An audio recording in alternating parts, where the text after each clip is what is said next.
Welcome to Raging Bullets, a DC Comics fan podcast. Episode 185, Blackest Night 4 and more.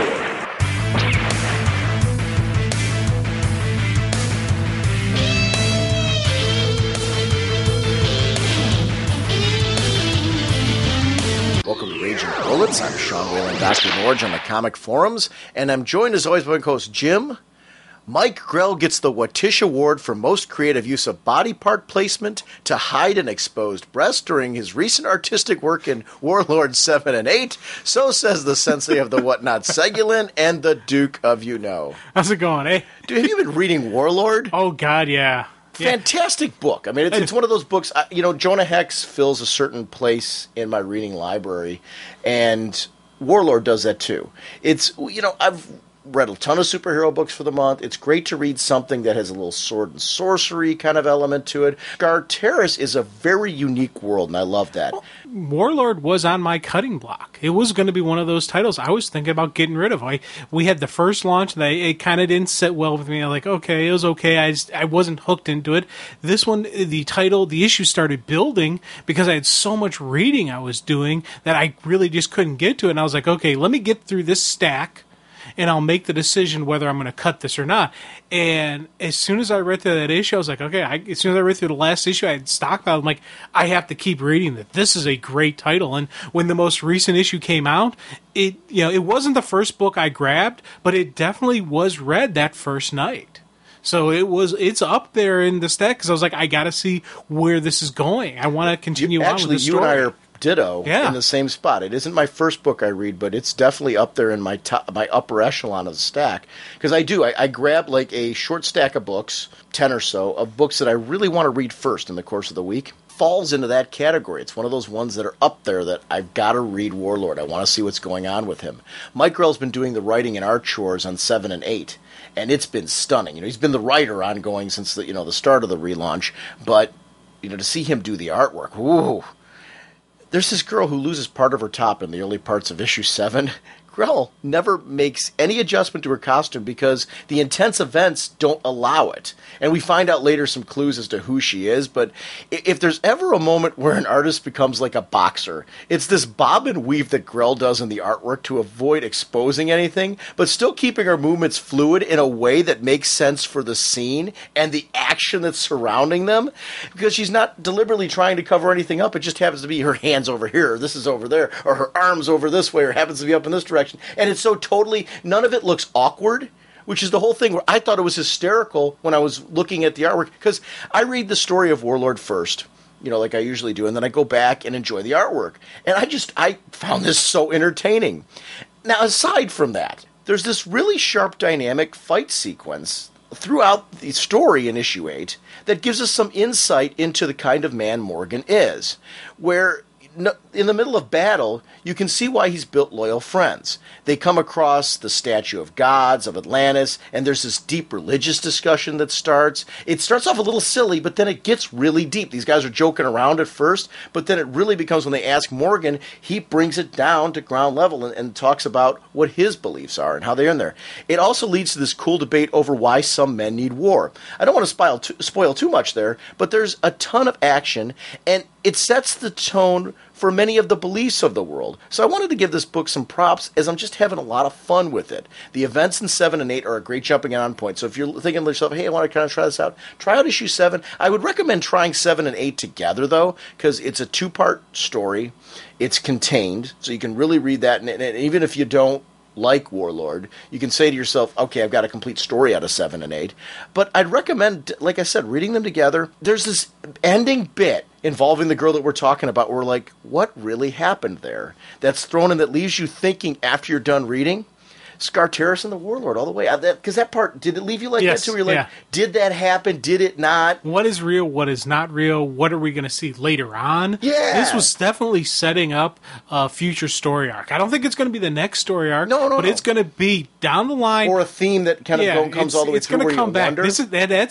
reading that, I got that feeling going on. That was something where I really got passionate about, Warlord, was because they're laying the groundwork now for a future story. And I was like, yeah, this is a good thing. Very well put together. Yes. We are proud members of the Comics Podcast Network and the League of Comic Book Podcasts. Remember, you can also hear us on Get Your Geek On Radio. GetYourGeekOnRadio.com is an online radio station committed to making geek chick. And be sure to check out the show notes for links to Get Your Geek On Radio. Sponsoring us this episode are DCBService.com and InStockTrades.com. Jim and I just got done telling you how cool Warlord's been, and you can pick up Warlord number 10. Written by Mark Grell, art and covers by Mike Grell, swords and sorcery and videotape. Stranded filmmaker Ewan McBain has started crafting a documentary about the fantastic inhabitants of Skartaris, but the greatest evil the land has ever known might interrupt the film before the final reel. The Dark Lord, Warlord's fans, you know who he is back, but is he the man he once was? Regularly $2.99, $1.79 only at DCBService.com. Over at InStockTrades.com, Warlord fans can pick up Showcase Presents The Warlord Volume 1. Air Force pilot Travis Morgan crashes in the primitive world of Skartaris, where he must learn to live by the sword, and a comics legend begins. Morgan becomes leader of Skartaris in this paperback collecting first issue special number 8 and Warlord 1-28. Regularly $17.99, 37% off, only $11.33 at InStockTrades.com. So whether you're looking for pre-orders, visit DCBService.com, or for back issue trades, you can check out InStockTrades.com. They're your comic book discount sources. Jim, we just had a discussion with Myron Rumsey from the blog of OA, and he joined us to discuss Blackest Night number 4.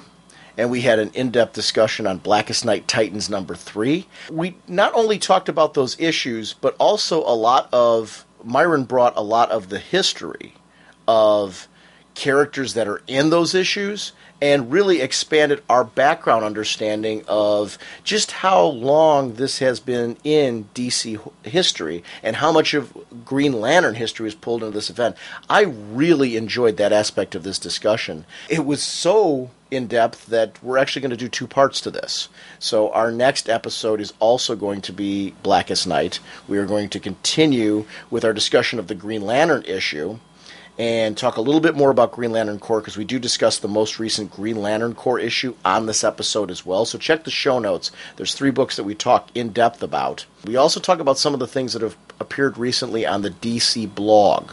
A couple little teaser images that are up there relating to Blackest Night. And there's a huge spoiler for Green Lantern Corps, by the way. Yeah, oh yeah. Huge. So if you haven't... We talk about the recent ending of the most recent issue. So if you haven't read that issue, you definitely want to read that before listening to this, because we kind of kick off with that discussion, because it's very relevant to a lot of our theorizing throughout all this, and it's definitely something we want to discuss. So we're doing it pretty heavy. But it's because we're enjoying this event so much, it's a and I'm really passionate excited. Discussion. Also on our next episode, Jim and I will do Vigilante number 11 and listener voicemails. Jim, what kind of a podcast are we? Well, Sean, we are a spoiler podcast. We go in-depth into plotline, story twists, and whatnot of the comics we're reviewing. So if we're going over something you haven't read, you may want to come back later so you can better enjoy the show. Without further ado, Jim, let's go ahead and jump right into the discussion of Blackest Night. Green Lantern, let you and I destroy that space junk. Anyway, we're back for another Blackest Night segment, and joining us is friend of the show and author of the blog of OA, Myron Rumsey. And Myron, welcome to Raging Bullets. Well, thanks for having me here, Jim and Sean. I really appreciate it. Yeah, well, we're glad to have you. The writer, of course, is Jeff Johns. Pencils by Ivan Reese. Inks by Eau Claire Albert and Joe Prada. Colorist Alex Sinclair. Letterer Nick J. Napolitano. Associate editor Adam Schlagman. Editor Eddie Berganza. Cover by Reese, Albert, and Sinclair. And there's an alternate cover out there by Rodolfo Migliari. Not exactly sure how to pronounce his name. Yeah. Rodolfo. Yeah. And I think it's Migliari. Migliari, looks like, but I could be butchering that too. It started going wrong for you right when Ivan became even. I know. Like, oh, God. I'm sorry. I was just laughing because I'm like, after that, you were like things that you normally catch, you were like, this. Talk about a cover on this series, though. It's really cool to see the villains up close, and just how diverse this is, because they're pulling villains from every corner of the DC universe. And I shouldn't say just villains, I mean heroes as well, but it just happens to be a villain-focused cover. It's cool to see Max Lord in the background with that noose. Noose still around his neck, yeah. Now, guys, overall, Blackest Night, we're at the halfway point with issue 4. How has this event been for you? Because we've seen it expand. It started off initially that we got the Blackest Night series, the 2 Green Lantern books, and then we had 3 minis running, 3 3-issue minis. What do you guys feel that all of this is working? Do you feel that certain parts of it are just stellar and other parts of it not so much? Where are you guys at as a whole? Why don't we start, Myron, why don't we start with you? What is your overall feeling about Blackest Night in general? What are you liking? Is there anything that you're like, it's kind of, this is okay? Where are you at? I'm really loving all of it right now. It's great to see a Green Lantern-centric event in the DC universe. And everything is really clicking well. In terms of the tone, everything is very creepy. It's, superheroes meets Day of the Dead. I mean, everything is really going well. The minis have been really great. The Blackest Night book has been outstanding. And the 2 Green Lantern titles are just, hitting home runs. Jim, what about you? Oh, big time. Completely co-signed with what he's saying there.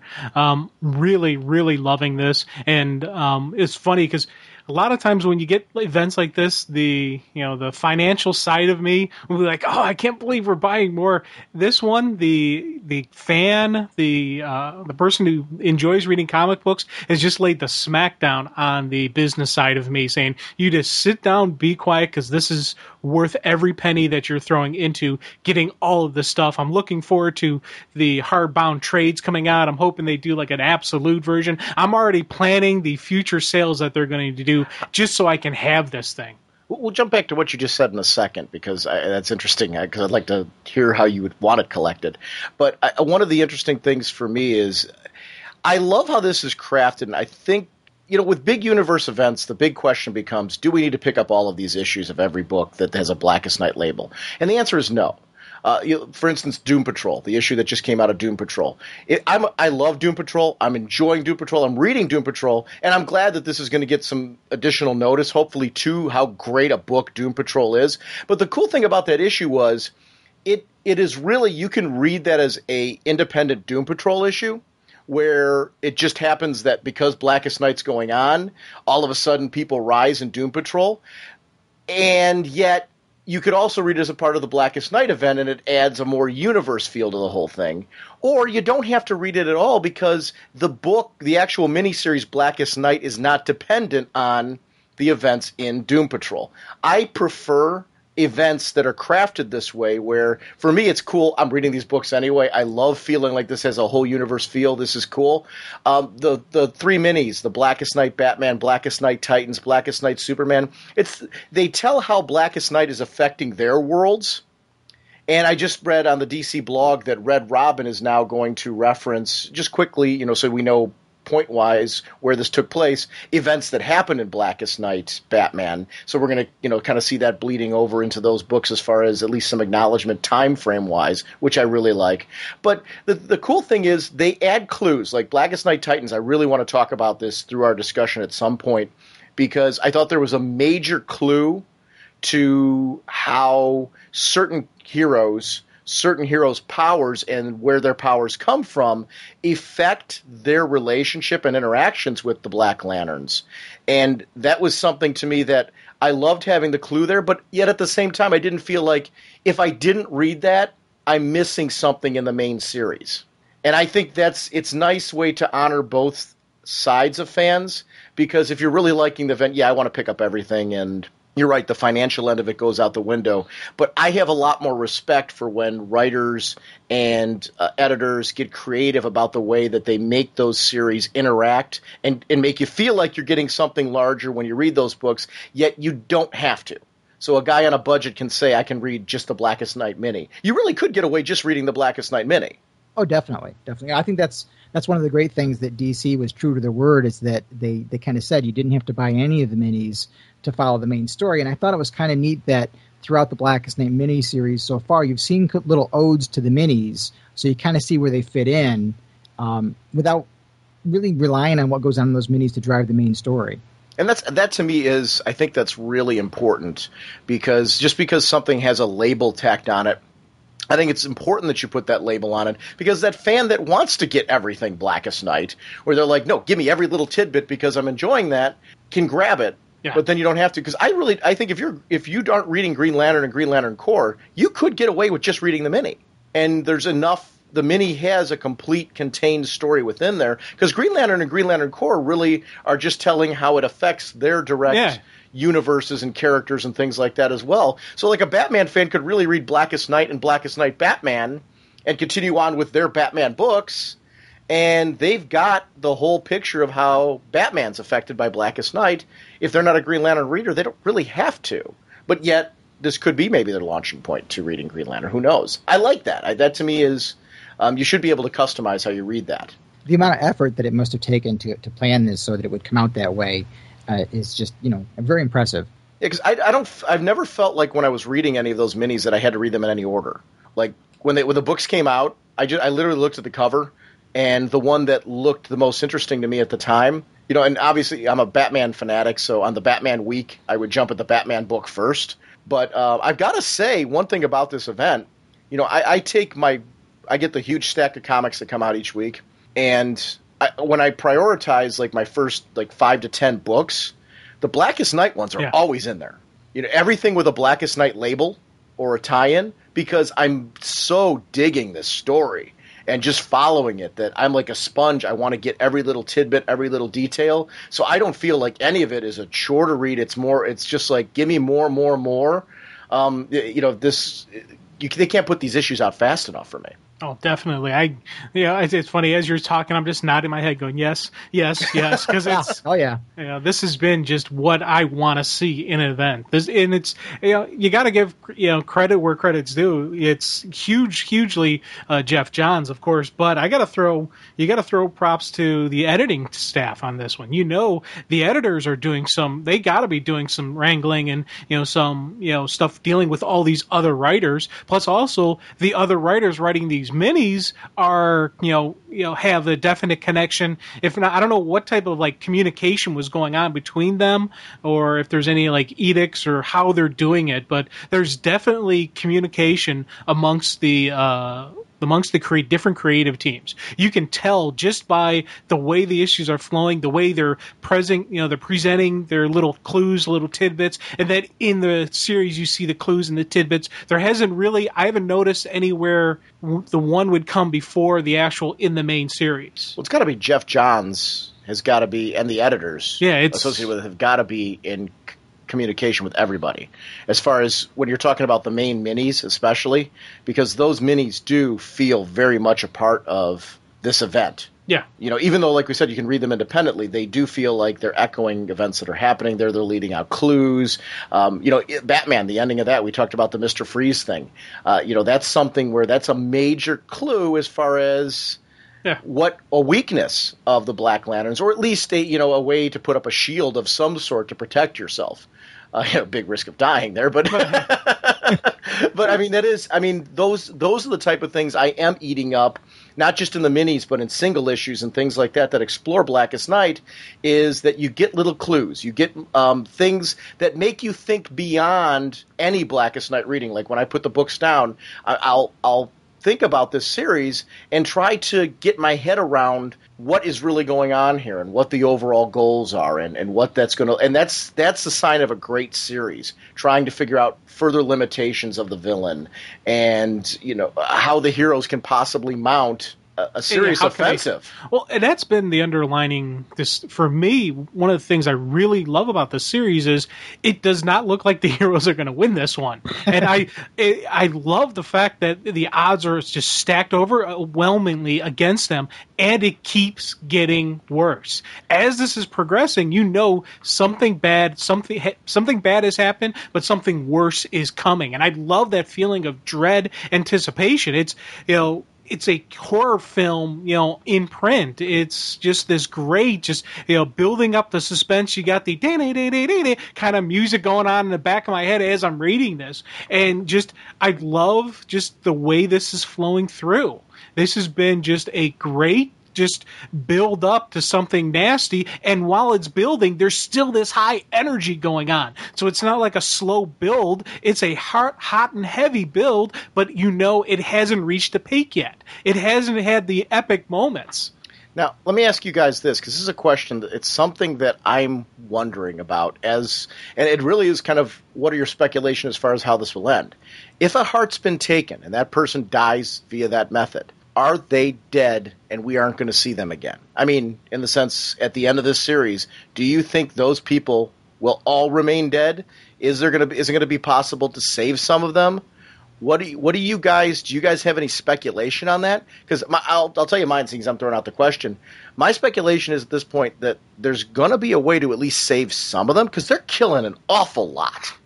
And I may be totally dead wrong, so this is just speculation, me throwing it out. And if I am, fine, that's great. I'm enjoying the ride. But you can't help when you're reading a series but think about, where do you think it's going to go?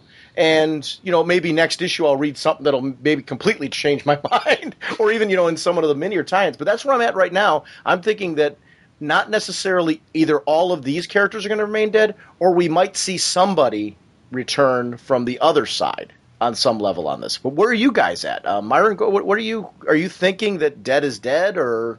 I think when this is done and over with, dead will be dead, but I like you, I think there are going to be some characters that are going to come back. Have you guys read this week's issue of Green Lantern Corps? Not yet, because okay. I literally got my books today. Then yeah. I won't say anything, but boy, I hope dead isn't dead yet. Well, no, you know what? Why don't you go ahead, because in all honesty, seeing as this is our most current episode on it, just go ahead and tell us. What is it that, because obviously there's something that you're trying to discuss. I don't care. Do you care, Jim? I don't. Let's have it. I'm reading it after we're done here anyway. Yeah. The end of the issue, the last page shows Kyle Rayner dead on the ground. Oh boy. Yeah. Whoa. Heart taken? No. He had to. There's an all-out assault on Oa, and the Black Lanterns they've reached that point where in Blackest Night #4, the Black Lanterns reached their 100% point. Right. And at that point, all the Black Lanterns that are on Oa shift gears from attacking the Green Lanterns to attacking the power battery. And you have this really huge black construct trying to literally rip the power battery from the surface of Oa. And so Guy Gardner and Kyle Rayner decide to release Vice, the Red Lantern that they have in one of the science cells, upon the Black Lanterns to try to rip them apart, hoping that by maybe doing that, he will slow down the progress of the construct, which looks very much like Necron. And what happens is Chazalon, who is an Alpha Lantern, tries to stop Vice because he detects that he's escaped the science cells. He successfully stops Vice, but the Black Lanterns turn on Chazalon, and in attacking him and killing him, they cause a fissure in the power battery that's embedded inside of him. That fissure is going to explode. So Kyle races in, grabs the battery, lures as many of the Black Lanterns around him as he possibly can, and constructs a dome over the entire group, and it blows up. Wow. So we're just going to see how that all plays out. Yeah. And, very good death scene. Very heroic, very sacrificing. And you see the Ring leave his body saying he's deceased, and the Ring heads to Mogo. Interesting. Ooh. Yeah, see, I'm see, some of the characters you can't kill Kyle, right? Oh my God. Who knows? The internet's kind of a buzz right now. You've got a group of fans that are very upset, thinking, well, this is the plan all along. Okay. And I hope that's not the case. I really don't think so. I think he's going to be back, and I think we're going to see a lot of these characters back. I think this whole story is going to be the whole. We're going to create a cutoff point, and after this point forward, death is going to pretty much mean death unless there's a real story-driven reason for it. And this is going to be their opportunity to bring back any characters that they want back in the limelight, back alive in the DC universe proper. And I think we're going to see death along the way, and some of those deaths are going to stick, but I don't see Kyle being one of those deaths that are going to stick. Dan DiDio was asked about this, and I read in his Newsarama those 10 answers and one question, where Newsarama readers will pose questions for Dan DiDio, and he will always throw one back after he gives his answers. And one of the things that they were asked is this the end of this revolving door of death in DC Comics? And he talked about a lot of the changes where it's basically moving storytelling forward in the DC universe in the sense that we're not going to be rebooting characters like they've been doing. In the sense that we're going to have a continuity in the DC universe and ongoing forward progression in the DC universe. We've got these characters now established with where they are, as far as what they're doing with Secret Origin for Superman, for example. Things that have happened post, Infinite Crisis, where the universe now has elements of the Silver Age have been worked back in, elements of the character's history, and Justice League has been reworked as far as their history. But when he was asked about the revolving door of death, he said the reality is in comics, that's a part of comic storytelling. If there's a demand for a character to come back and a storytelling reason to bring characters back, that's going to happen. And, death is something that we're obviously going to use, we're trying to use judiciously and be a little bit more careful with it and make sure that, if there is death, that it's going to be meaningful and there's there for a reason. But he was basically hinting at, no, that's not going to be the end of that. And actually that would be, I don't have such a problem with death in comics. I do when it's overused. But I do think that there have been some great stories that have come. We're reading this whole series because of a return of a character. So whereas Jeff Johns was passionately driven to bring back Hal Jordan and had some wonderful ideas to take the whole Green Lantern Corps and that whole concept, and with Peter Tomasi, they have been. And I'm leaving out a whole bunch of creators who've worked with this, Dave Gibbons and things like that. But they've crafted this wonderful world of Green Lantern that is so interesting and exciting that none of which would have happened if they hadn't brought back the dead guy. So, to me, it's like if this is the reason you're going to bring somebody back, it's worth it to me. And I'm hoping we get this for the Flash. So I'm not against bringing back characters. I'm not against death if there's a reason, because it sounds like I'm really anxious to read the Kyle Rayner death scene now that you mentioned that. I'm kind of stunned and stymied. I'm like, wow. Somebody better call up Ian Livingston and make sure he's okay. If anybody has seen him recently, just make sure he's all right. I don't want him. I'm a Kyle fan too. I don't want Kyle dead. So I'm. See, my opinion. Yeah. You think he's done for? Really? I'm thinking dead is dead, dude. I'm going to disagree. Yeah, I agree with you, Sean. Yeah, I've been reading the DC blog. Did you see what they're like? There's gonna be some fun with Guy Gardner, I think, coming out of this. Yes, I think Kyle's death is going to lead to some interesting. Well, I'm gonna put a spoiler on this about the DC blog as well. Did you see what I'm talking about, Myron? Do you follow the DC blog? I didn't see it. I usually look at it, but I haven't looked at it. Do you guys mind if I talk about it? Because it's on the blog. I mean, it's going to be right there. Go right ahead. There is artwork of Guy Gardner, Red Lantern. Oh, yeah. Yeah, I figured that. I figured it's spinning out of this, right? It's got to be. I figured it was either going to be the death of Ice or the death of Kyle. Yeah, it was when I first saw that artwork a while ago. Yeah. So I mean, this is going to be to me. If there's anybody who would be a Red Lantern, okay, I can see Guy. But I mean, I have no doubt that Guy is not going to remain a Red Lantern. We're going to see Guy come back to the side of the green, and I think we're also going to see Kyle come back. It's going to be interesting to see what it takes to bring him back. Yeah, but I kind of wonder if Kyle is going to be kind of trapped in the realm that Necron comes from, and is going to fight from the other side. Do you guys know the history of Necron at all? I don't. So, I mean, do you? Yeah. Well, I've been reading Green Lantern comics for about 35 years. So okay. There's a story that was created back in the 80s. It was a 3-issue mini called Tales of the Green Lantern Corps. And Necron was one of those characters that, he was written for this story and kind of disappeared off the face of the earth afterwards. But he is a ruler of a dimension known as the Land of the Unliving. And what happened was when Krona did what he did, went back and saw the evil in the beginning of time and created evil, the Guardians churned Krona into energy and he died. And he passed through the Land of the Unliving. And the Land of the Unliving is kind of where characters go, where beings go before they go to their final destination. So they kind of pass through there on their way to heaven or hell or purgatory or wherever they're going to go. Like a way station? Yeah, kind of, yeah. And Necron, being in that environment, didn't know anything beyond his own dimension. But when Krona entered, the paradox of an immortal dying and being in the Land of the Unliving created a rift that allowed Necron to see the realms outside of the Land of the Unliving. And so what he did was he kind of brought Corona back to life and boosted up his power, and they led an attack on the living realm. And so that was the crux of the story. And during that story, Hal went into the land of the unliving and tried to recruit some of the dead Green Lanterns that were there.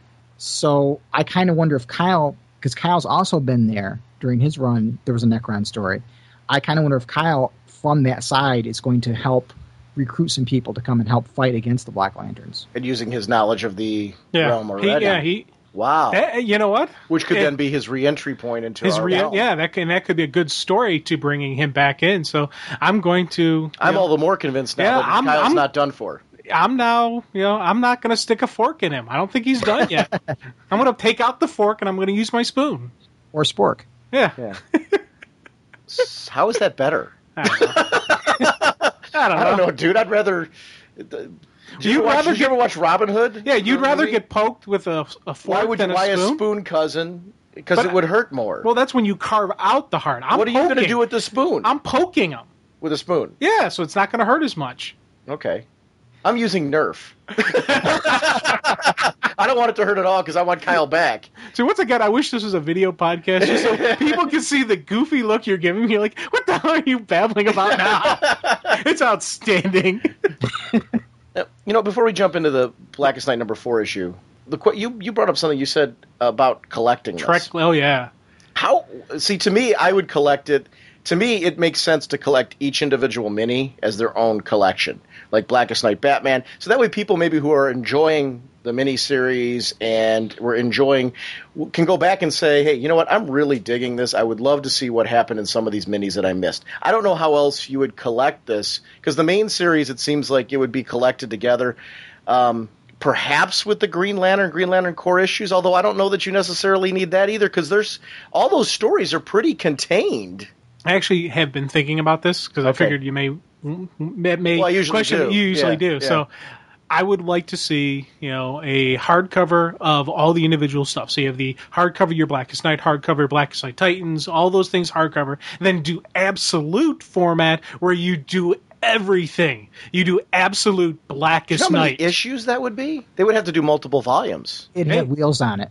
I'm all for it. Well, though, they did that with in fairness, they've done that with Sandman. With Sandman, they have the Starman Omnibus, something like that. That type of epic thing. Would you prefer an omnibus or an absolute? I think absolute, because I think absolute want the artwork? Yeah. It's definitely. Yeah, definitely. I would buy multiple volumes of absolute of this, because they're doing Rebirth, which I'm assuming if that sells well, and I ordered that. Yeah. Because the artwork was fantastic in that. And that's really the deciding factor for me. I'm assuming they'll do Sinestro Corps War if that sells well. And I would love if they do that and that sells well for them to do. I honestly would buy multiple volumes. Blackest Night with every single thing. I would buy it in a heartbeat. In a heartbeat. It would have to take a major turn for me to say I wouldn't buy it, because halfway through right now I'm like, I would already, if they solicited it next month, I would already buy it. You'd order it. Like, all right, okay, cool. Yeah, I would, because it's good. It's that good. I would sell my issues,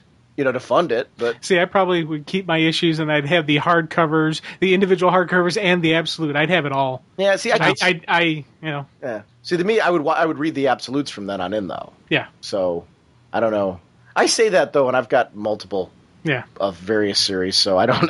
I say that, and I think I would do that. I did do that with Hush, though. That's how I completely financed my absolute Hush by selling my singles. Ooh.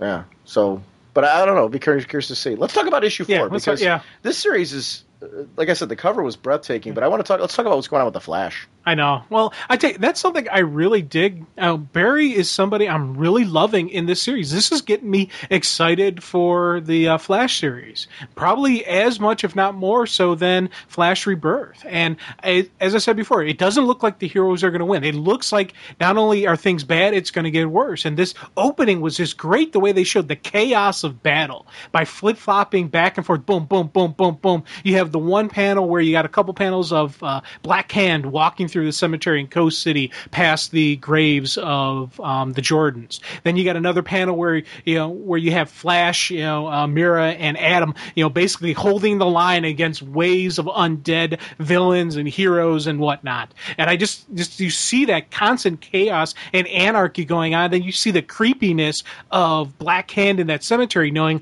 okay, things are about to get worse here. They're bad now, but they're about to get worse. I don't know what he's going to do, but it's going to be nasty. Here's a question I have. Why do you think, I've got kind of my own theory, why do you think that the Jordans weren't risen? Why didn't they use them? Because you would think they would try to use that for Hal. Why do you think they didn't? Do you guys have any theories on that? Or I don't know why they didn't. I'm hoping they do, because to me, the crux of the story isn't about fighting the bad guys. It's about what this does to the characters of the DC universe and how they react to it. And I want to see that be a real personal story for Hal as much as I do some of the other characters. So I really want to see those two come back to confront Hal. And maybe just the time isn't right yet. So, do you think it's a red herring that those graves were there, or do you think that is going to play into something later? I hope it's intentional that they showed those two tombstones in that particular issue. That's kind of foreshadowing that they're going to be coming back. Yeah, I don't think. I don't think they haven't risen yet, so it's not a red herring. I think their bodies are still there. And my guess, well, I agree that they're still there. That's what I'm asking. Are we seeing these gravestones for like Myron just said? Yeah, my guess is Necron is thinking, I'm not going to be able to fluster Jordan this way. He's using that against heroes, trying to get the hearts of the heroes. Using the loved ones of people that he could possibly fluster and possibly throw off. You look at what he threw at Kyle, and what got thrown at John. Just the personal connections there. With Hal, I wouldn't even remotely think I could throw him with, throw him off by having the dad. And two, it could also be the dad could be in another plane that they can't get to him. He could be at rest, because you think about when Hal came... Literally in another plane? Yeah, literally another plane, Yeah, did you catch that? Yeah. What kind of plane? Another plane in existence. But you think about it, when Hal came back, we saw, the dad there. And you've got the jacket on, wear it right, son, type thing, where he was right there pulling Hal back from heaven. So who knows what state Hal's dad is in? What would that have to do with this, though? What we already know about the Black Lanterns are they're downloading memories to them, because we've seen that now from the rings. The rings are downloading memories to them. So these aren't the actual people. So why would Dad being in a different plane, or does it go back to what we're seeing like in Blackest Night Titans with Dove? Yeah, with Dove, yeah. I think he could be... at peace. Yeah, he's at peace with what's gone on in his life and who he is and how he did it. And part of it could be this. But how he died, would he be at peace? I don't know. Well, but do you think he did come back to help Hal come back? In Rebirth, he did, in a way, he kind of is, his spirit somewhat came back to help Hal out. So maybe that connection is what, is, kind of the protection. I don't know. I want to see that. I want to see what's going on with him. So I think there's definitely I'm agreeing with you guys now. The more we talk about it, I'm agreeing with you guys that this is not a red herring. We're going to see something from this. Yeah, I hope so. Yeah, I'd love to see it as well, because I think it's a story to be told. And to me, I don't know that we're necessarily going to see it in the pages of the Blackest Night minis as much as we might see it in That's going to be in Green Lantern probably. Yeah. Mira, talk about an MVP character who... It's funny, I would love to see a new Aquaman series, but I'd be just as happy right now to see Mira the comic, because she is so cool. I know, man. We already know what the JLA lineup is, but I would have loved to have her in the new JLA lineup. Sure. Filling in the role that Aquaman's obviously not going to be able to fulfill, any of them. She is doing just this great job. She's not... she's a queen, and she's dealt with a lot of nasty stuff. She's had some high energy, high stress in her life, but she's still dealing with this in a very positive, surprisingly way, because she's not your regular run-of-the-mill hero. She doesn't deal with this type of stuff every day, and she's responding well to it. I'm really just impressed by, she's not like your everyday normal person, but she isn't like at the level where like Hal is dealing with this or Barry's dealing with stuff like this, these things like that. Yeah. But she steps up, right? That's showing what I'm saying. that she's got a rich history Yeah. of dealing with wars in Atlantis and everything like that. So it does show that she is a veteran and that she's been through a lot of it. And I agree. That's one of the interesting things about her is you learn, that history, that rich history that she has and how much she's seen comes into play here. And she is stepping up on a level that really is appropriate for the amount of time she's, everything she's seen with Aquaman. You better believe she's able to handle stuff like that. Oh, yeah. And that's... she definitely really promoted herself from being kind of a background character to really come into the forefront. And to be honest, after her showing in this issue and what we've seen so far, I'd rather read about Mira than Aquaman at this point. I think what she's showing, though, is, and it's the same thing that I like in the right handling of Aquaman. These characters, while Aquaman gets a lot of flack as far as being a character who they can't seem to do anything with, I think there have been writers who've done this same kind of compelling storytelling we're seeing with Mira with Arthur. And I think all of them together, I think I'd love to see an Aquaman series with Mira being a main focal point as well. And I'm not necessarily – I'm with you in the sense that I could go right now, let's just do a Mira series, and maybe through that's the way to bring back an Aquaman. If you want to bring back Aquaman, a successful Mira series and kind of go from there. I don't know. I'd be interested to see if people would buy – I know I'd buy a Mira book, but that doesn't mean that the general populace is going to – a lot of the books that I'd love to see when they start doing them, they tank. Yeah. Like a Mira miniseries spun out. Miniseries would be fantastic. Spun out after Blackest Night, showing her rebuilding Atlantis would be a great story. Just her assuming the throne and taking over what needs to be done, and not just sitting back and saying, "No, it's time." Atlanteans knuckle up. It's rally time type of issue and series would be kind of a cool exploration of the character, and I know I'd pick it up in a heartbeat. But now. What do you guys think of the Greatest of the Black Lanterns messing with the little guy? Say again? What do you think about the Greatest of the Black Lanterns messing with the little guy? Oh, you mean Hawkman? Yeah. He's incredible. He's sitting there, but I'm just like, let's give him a little bit more of a challenge. It's funny. It took me half a second to realize the Greatest of the Black Lanterns. What the hell are you talking about? Because Hal Jordan's the greatest of the Green Lanterns. So you've got naturally. Each of the various factions have to have, who is their go-to guy. Yeah. And duh. Yeah. I love the art. He does a wonderful rendition of Hawkman here. Yeah. This is, to me, that is when I used to talk about the Joe Bennett version that I love so much in the solo series, but this is fitting what Dale Eaglesham was doing with them. This is what Hawkman needs to look like. Very powerful. There's something very commanding about the presence, even when he's dead. It works. He makes dead look good. Yeah, and in Kendra as well, they handle them well. I gotta say, that's one of the things that I've really loved about this series as well. The designs of the Black Lanterns continue to be engaging and interesting, and I love seeing what the next one's going to look like and how they do these great Black Lantern themed variations of their outfits and how it all fits. It's just great. Yeah. Now, Flash, as I said earlier, Flash has just been really, stepping up, and I'm loving seeing him as the role. And one of the things I really digged was he recognized that, as him, Mira, and Adam are holding the line against unbelievable odds, he recognized that Hal didn't up and abandon them. He knows that Hal and the Indigos have to deal with the source of this thing. They have the larger picture. Hal's tugged away too. But he sees that it's a prioritized, and is definitely a sign of a vet. As we've thrown out veteran a lot, but that's a great sign of it. And I loved seeing that. Just Flash really just take command of this unit.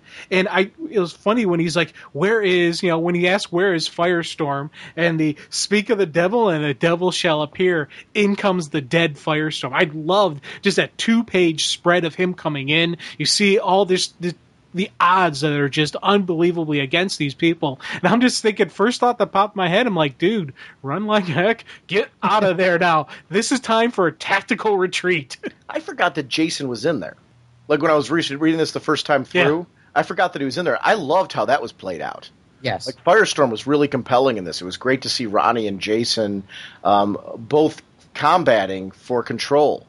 And I was glad to see that Jason didn't just kind of get stuck cowering. Yeah, he didn't just lay down and die. He fought it. And I liked how the more he was fighting it, he was fueling Dead Firestorm. Because he was, Ronnie, they had that one-sided conversation where we're just seeing the Dead Firestorm, but as he's looking, he's like, willpower? Now, Jason? It's useless banging heads, with me, but I'll take it. And then you see the percentage go up. He's using the emotion and that energy that Jason's putting out to try to fight him. I thought that was a cool connection and just a nice little, wow, that's kind of interesting there.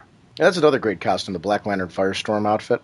Like some of these outfits, I wish they'd stick around. Because I'm like, that is a pretty cool looking Firestorm outfit.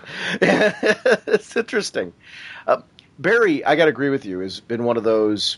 It's funny how my idea on who I want on the Justice League has changed dramatically. Because of this. Yeah. I want Barry on the Justice League as well with Hal, just because I want to read the two of them together in storytelling. Yes. I think the two of them have played off each other so well in this.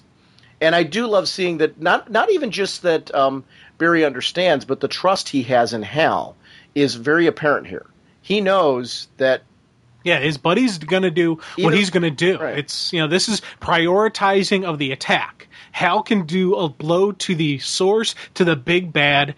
We have to deal with the frontline stuff now. And the Indigos said that, but Hal was dragged away. He had no choice. Right. So it becomes an interesting little conundrum there, but I do like that his buddy kind of stands up for him there and totally believes in that. I love this whole idea of the gathering of the lanterns. Yeah. That concept has been interesting. 'Cause I'm going to be curious to see.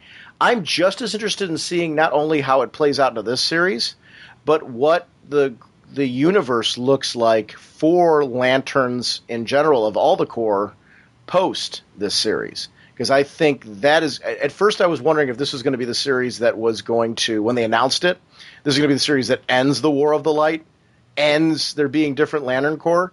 Now I'm pretty darn convinced that at the end of this, we're going to have just as many Corps as we currently have. Yeah, I'm definitely agree with you on that one. We're going to still, I think when this is all said and done, we're going to have all the full spectrum, and it's still, there's going to be just the dealings between the different colors, not liking each other, other ones working strongly together, and then your independent, I think probably when this is all said and done, Indigo's kind of like going to disappear in the background, just slightly still there. I see a truce on some level between all of them. I guess, I'm seeing that the Guardians are, at least my theory right now, at least what I think is going to happen is the Guardians as we know them are gone after this. At least that's what I'm thinking right now. I could be way off on this. And the new Guardians are going to be a member of each of the Corps. There's going to be one from each of the color spectrum. Each color spectrum will be. And there's going to be like loose treaties between them. Yeah. And when I say loose, that doesn't mean there's going to be all kinds of interactions and battles and things like that happen. But it's not going to be on the scale and the level that we're seeing now. And I could be totally dead wrong on this, but I'm curious to see if this will make them come together on some level. And maybe not. Maybe, it'll be utter chaos when this is all done. But who knows? I'm curious to see. Myron, where do you think what do you think the state of the Green Lantern world is going to be like at the end of this? Do you see there still being the separate Corps? Do you see the Guardians as we know them still being in power? It's kind of it's all speculation, so who's to say who's right or who's wrong? But do you have any speculation on that, or have you thought about that at all? Well, I thought about it a little bit. After you look at the last page of Green Lantern 47, and it says next issue, the New Guardians. Yeah. And kind of like you, I was thinking you're going to have kind of almost a council of Guardians representing each color of the spectrum. And maybe you'll have some easy truces between certain ones, like the blue and the green, but I think that dynamic is going to constantly be in flux.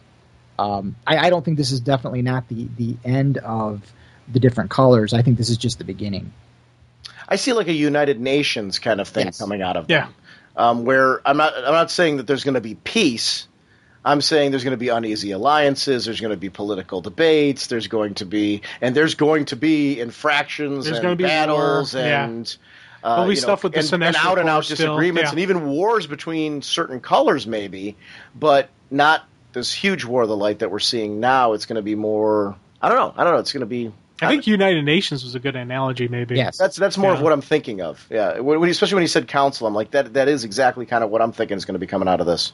Yeah. This whole thing is really kind of interesting because, again, as somebody who's been reading Green Lantern for a long, long time, you kind of become very comfortable with the universe and you think you kind of know it. It's kind of like a well-worn piece of fabric. And now we're kind of finding out that was just a piece of a larger universe that we're just finding out about now. And that's really kind of exciting because, you're getting so close to a universe and you think you know it, it kind of loses its luster. And now we've added all these layers that were always there. We just never saw them before. And I think that's really great storytelling. Yeah, I do like this renewal of the DC Cosmic. We're seeing, and even with this event going on, like I read books like Rebels and stuff like that, and it does feel like what's going on in Rebels can be happening with this happening because the universe is a much bigger place than we all realized.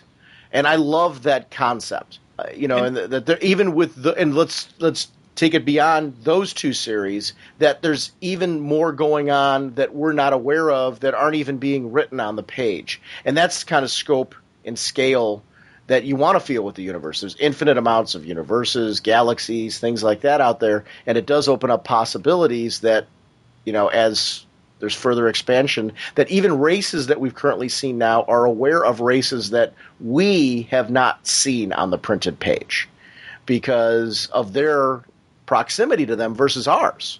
So that kind of stuff gets really interesting because, that's something where you get different kinds of storytelling because of that. Mm-hmm. Now, it was funny because you mentioned, Hawkman messing with the little guy.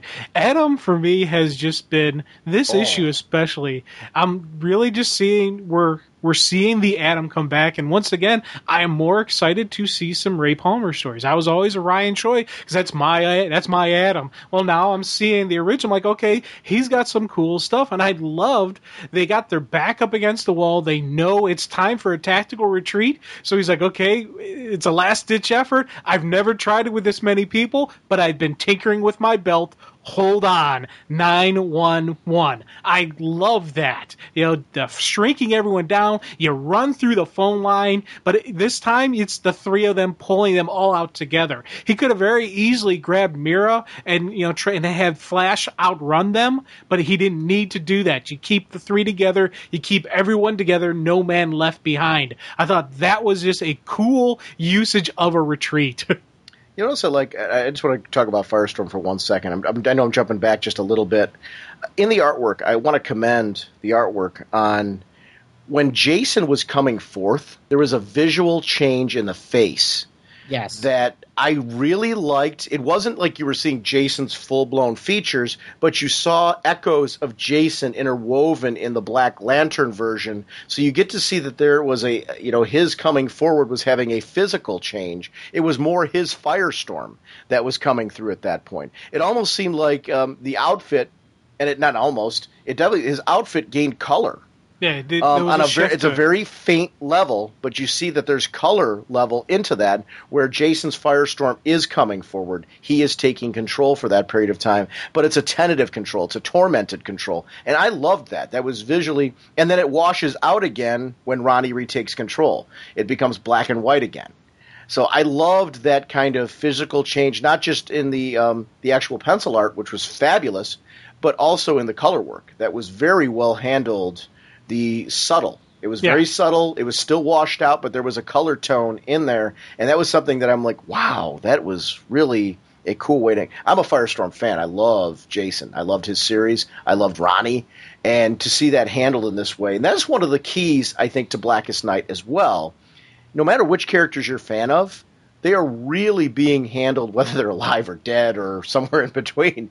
They are really being handled in a way that shows reverence to the original core work that is at the root of who these characters are. That history is there, no matter if the characters coming from the deep past of the DC universe or the present day DC universe.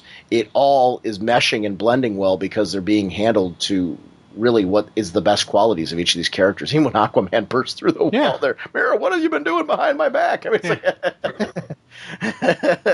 mean, another art consistency that I'm digging is, well, two consistencies. One, the battle damage on Adam. Yeah. You constantly continue seeing that. But two, the lightning surrounding Barry. Even when he's not doing super speed, it's still that energy is circulating him because he's a Flash. Especially like when he pops through the phone line and they arrive at that police station. You see he's still got the crackle around him, but it wasn't super speed that got him there. That's just his energy is constantly moving and constantly jiving. The facial features on the two of them, too. You see on the Atom a look of strong determination. Like, this is something, he's taking a chance here, but he's determined to make it work.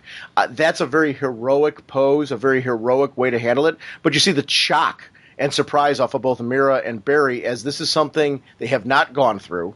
They don't know this mode of travel like Ray does. So, and I loved that. That was an interesting... You can see it, yeah. Yeah. It was really cool. The artwork in this has been just very visually stunning. And I love the look on the people's the dispatchers and the police in the station when you see them flying through the phone. Yeah, that would be a little shocker there.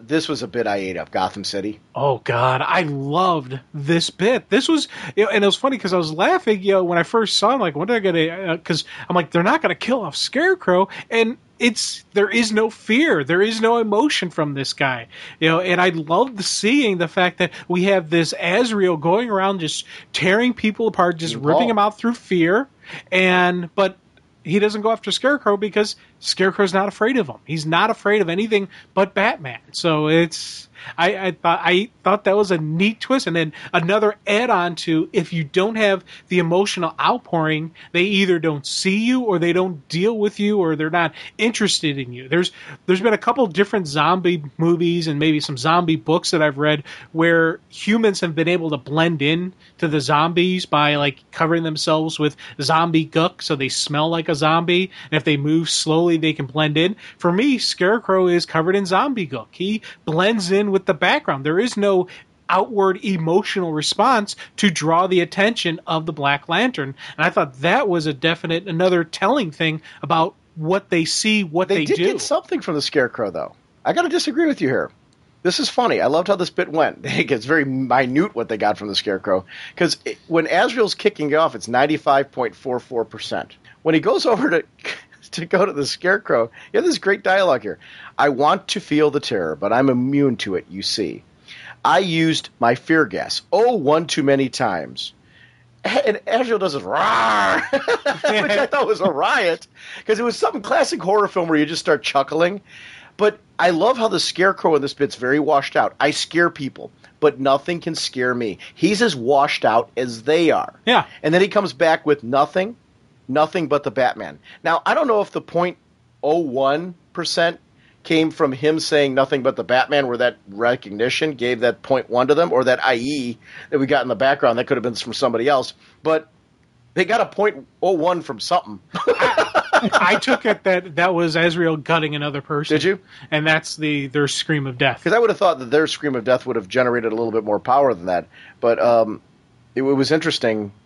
I couldn't help but wonder if part of that wasn't just the Scarecrow on some level having a little bit of a hint of fear at the Batman, just mentioning him. But anyway, the whole sequence was very cool. However, I love that the Scarecrow was visually washed out because of the fact that they were not getting any emotion off of him at all. Yeah. And I thought maybe there was a clue there because he was washed out versus Dove, who has a white aura. What is the difference between the two characters? And I think that's another artistic clue. That he's just kind of dead. He's inside. Yes, that he's emotionally vacant.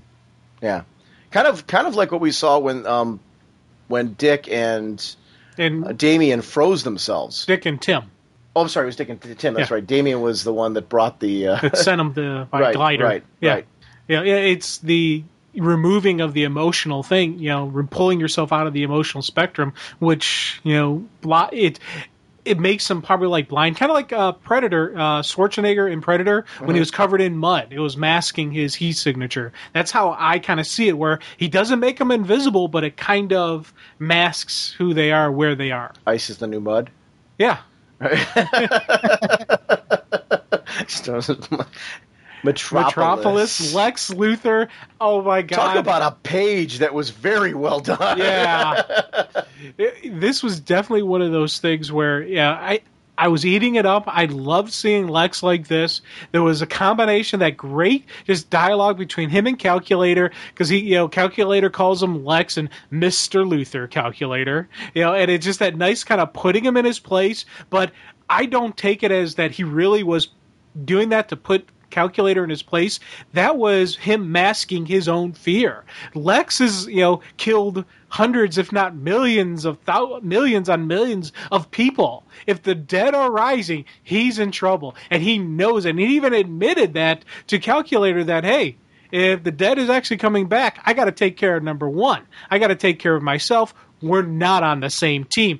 Luthor out, and just locks himself down. I like seeing just that monitoring of all the people that either he's known or that he's possibly, maybe those, I don't know who is that wall of dead people, if that's... Well, they're dead people that he's wronged in some way or connected with in some way. So some of them could be emotionally charged people that maybe former loves as well. But I'm willing to bet most of them are people he's wronged in some way that he feels would come back. But the interesting part there is, too, I think it not only is his fear a part of this, but he also does not want any outside connections so anybody will know where he's at. He's sealing everything off, and he wants to break off all outside communication. I won't be surprised if, unless the Black Lanterns find him, this is the last we see of Lex in this series. Because he's locked, unless they find him.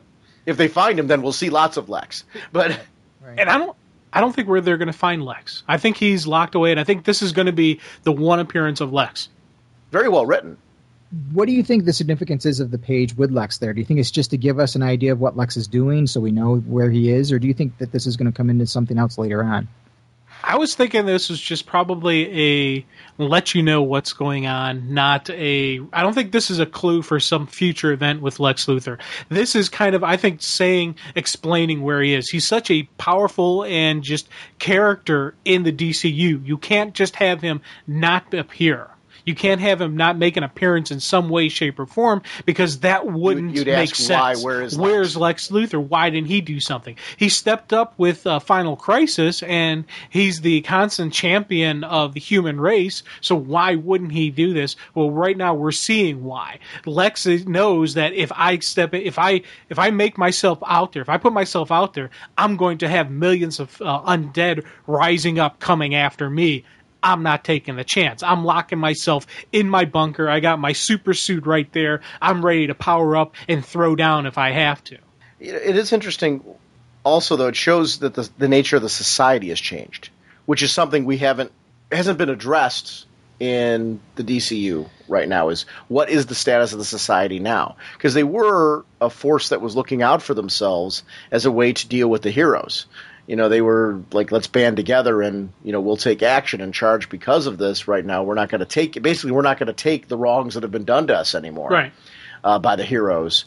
And they've changed completely now in their relationship, in the sense that their leader, the figurehead that was their leader, has now said, we're done. Sorry. This is no longer convenient for me, no longer something I need. Take care.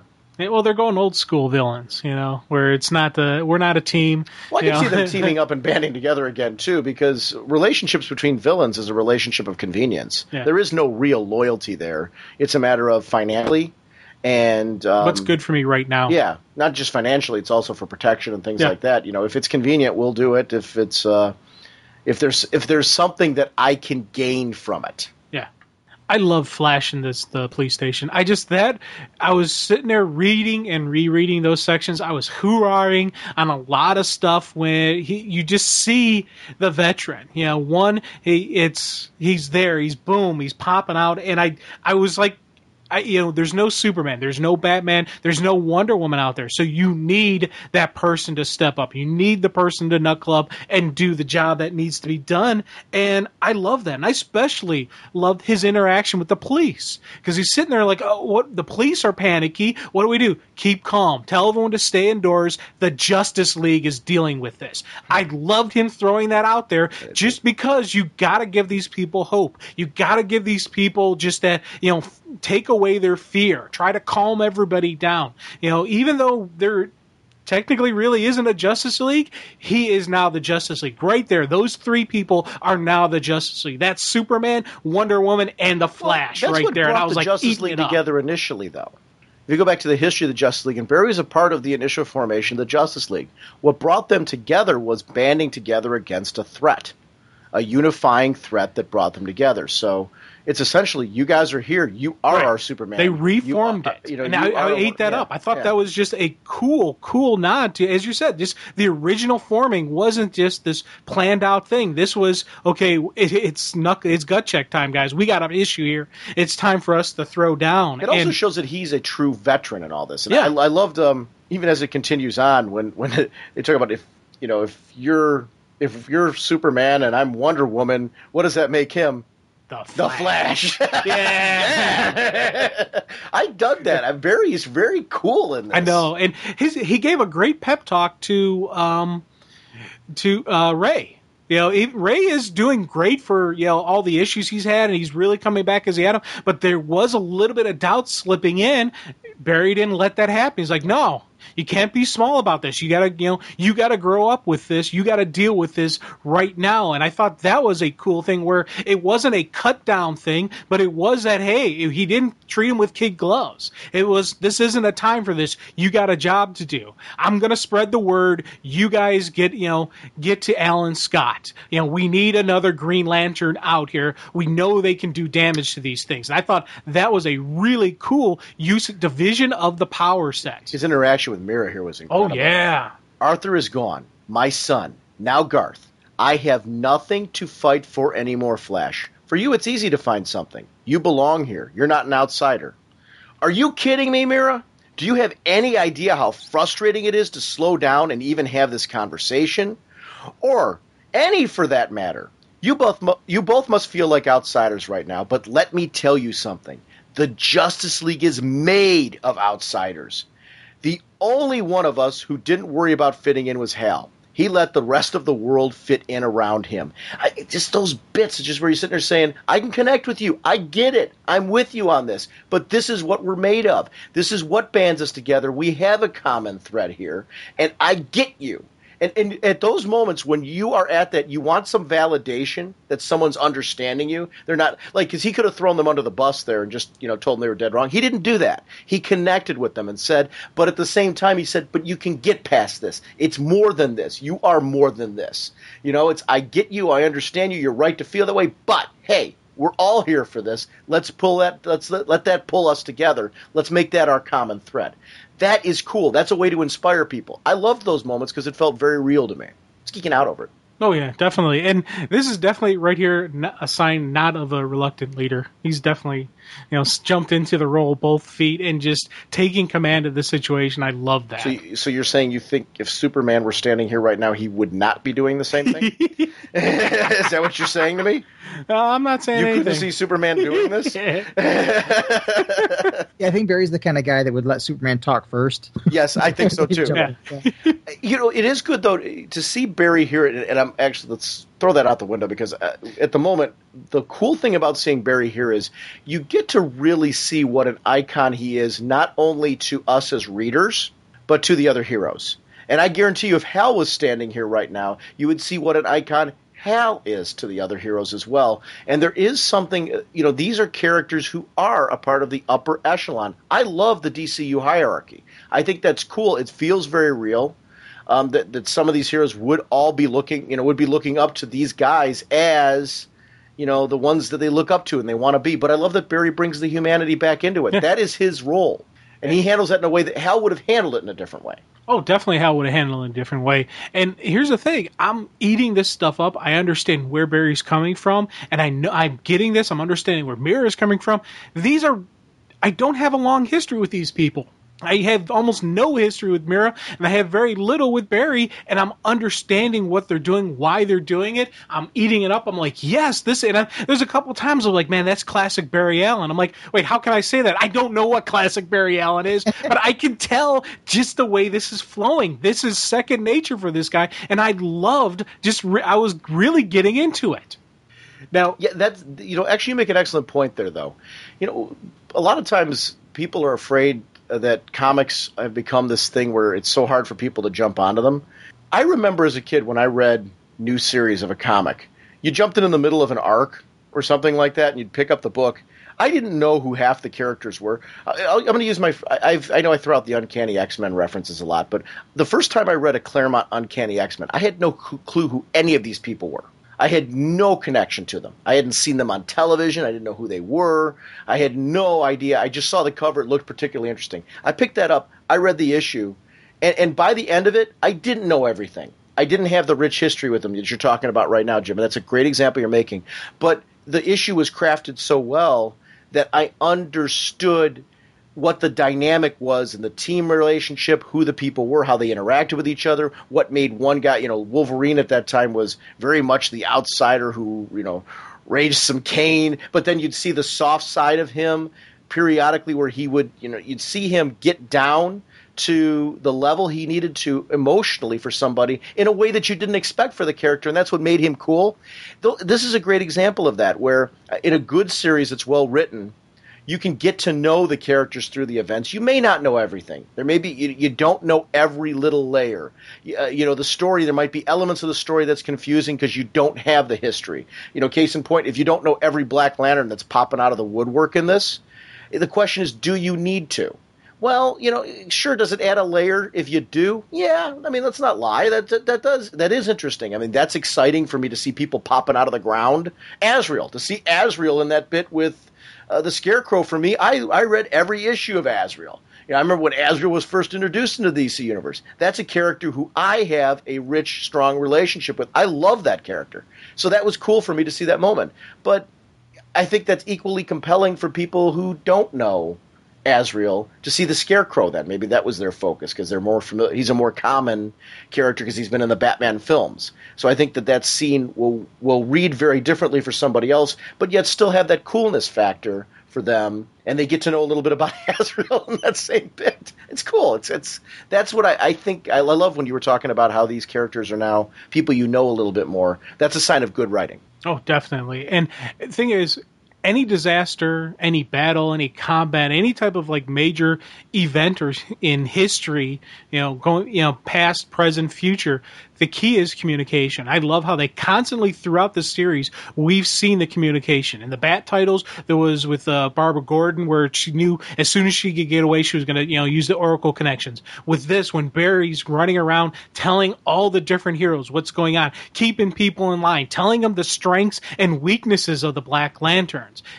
Knowledge is power. And I thought that was just a cool sequence showing him run around while they show Mira and Adam jump through the phone lines and then connect with the JLA going through the Mr. Miracle's T-Sphere. I thought that was another cool usage of just the artwork and the layout to show the chaos of the chaos of the battlefield. Going from here. It was just boom, boom, boom, boom, like that type of style. That was awesome. You know why that happens though? It's because you've got strong leaders on these teams. You've got strong leaders like the JSA.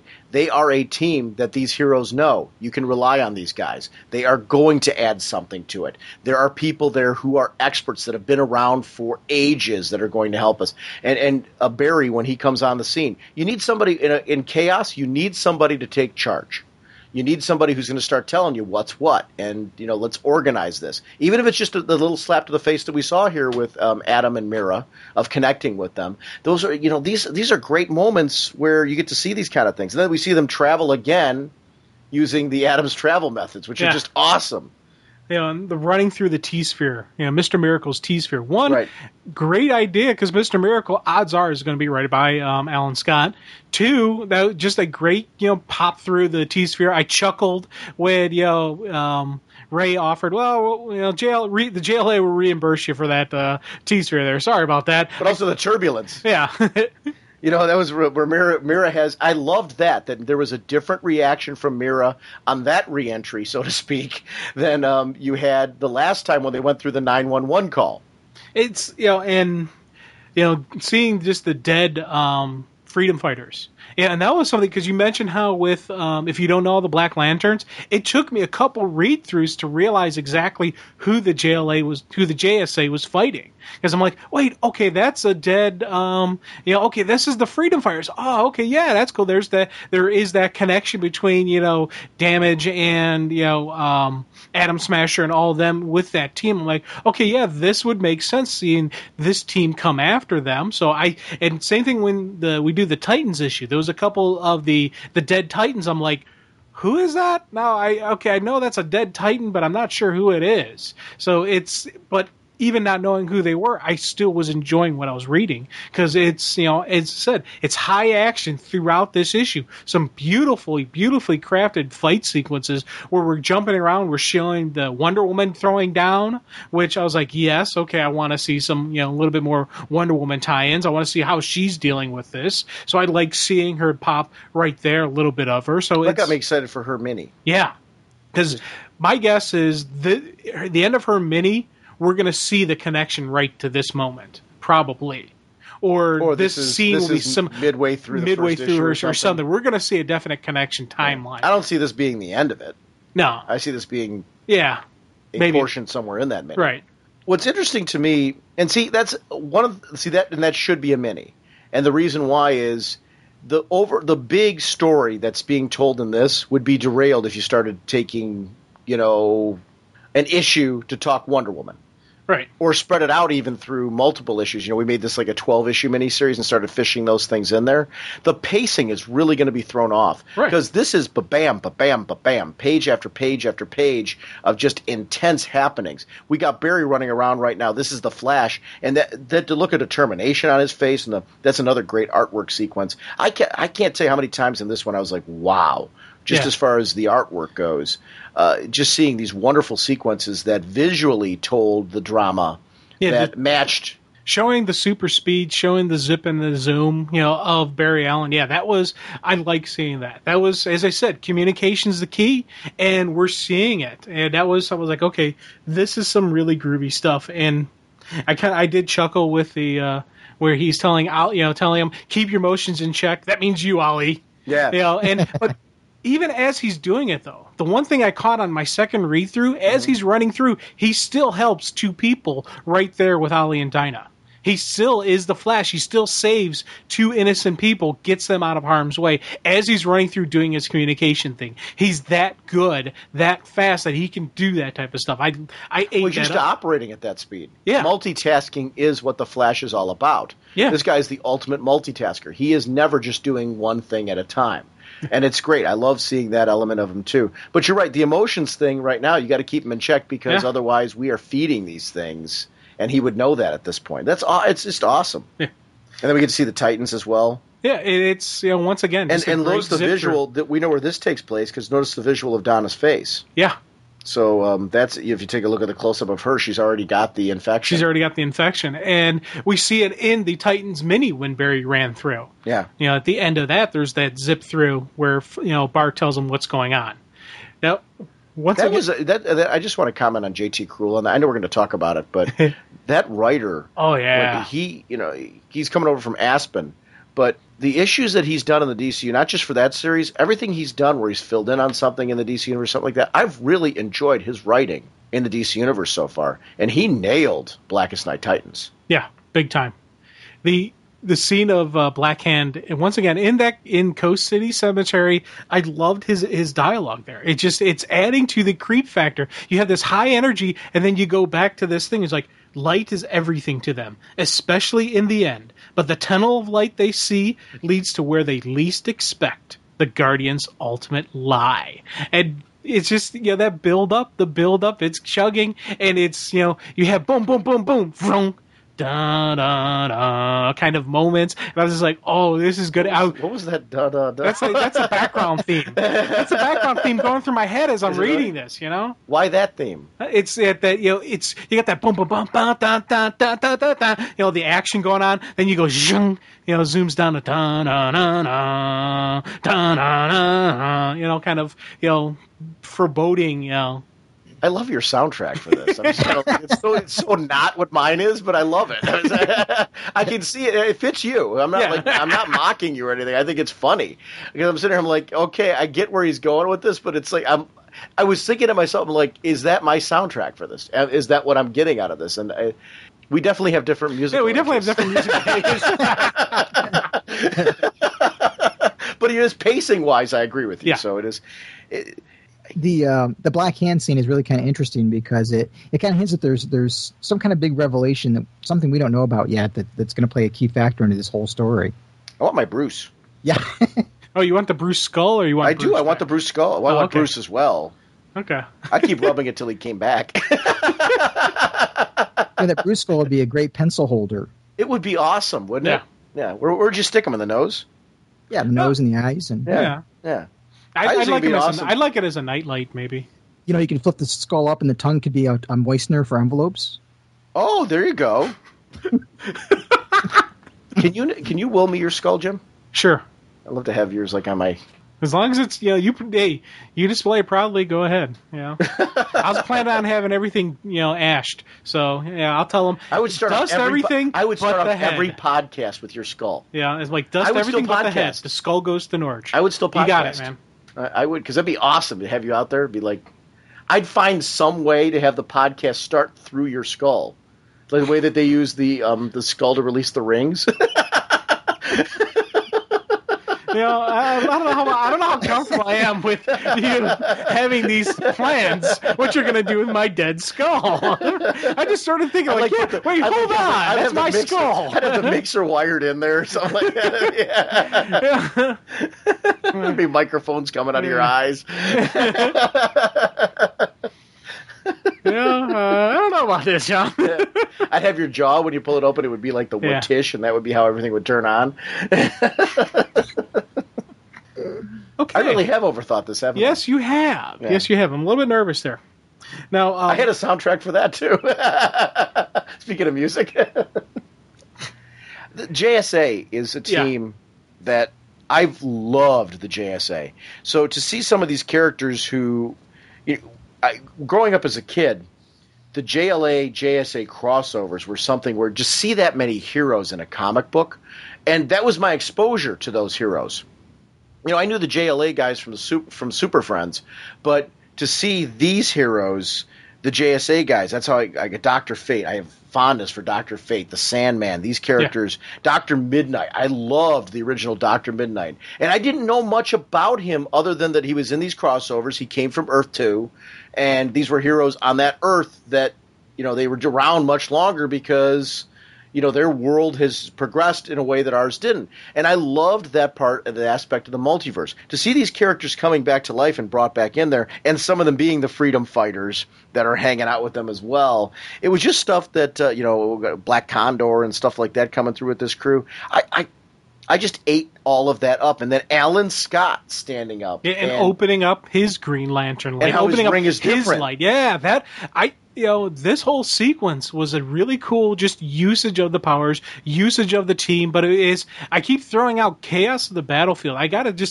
I'm redundant myself, but it is true. This one of the things I love about this. You read any story of anybody who's actually been in a combat situation. The people who've been in some of these knuckled up, Pier 6 brawls, where it has just been unbelievably nasty. The thing that's always talked about is just the pure chaos of it. That was the Steven Spielberg I'm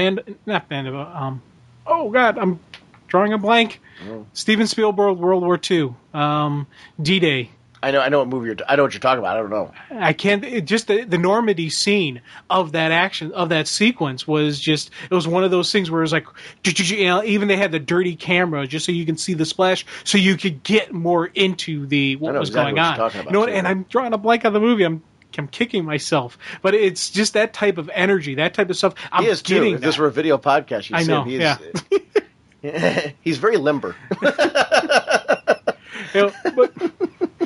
Sorry, Alan. No, the visuals of Alan Scott right here when you're looking at him, I love the reverence that, because this is a Hal, basically let's say it's a Hal Jordan story. I mean, for the gist of it.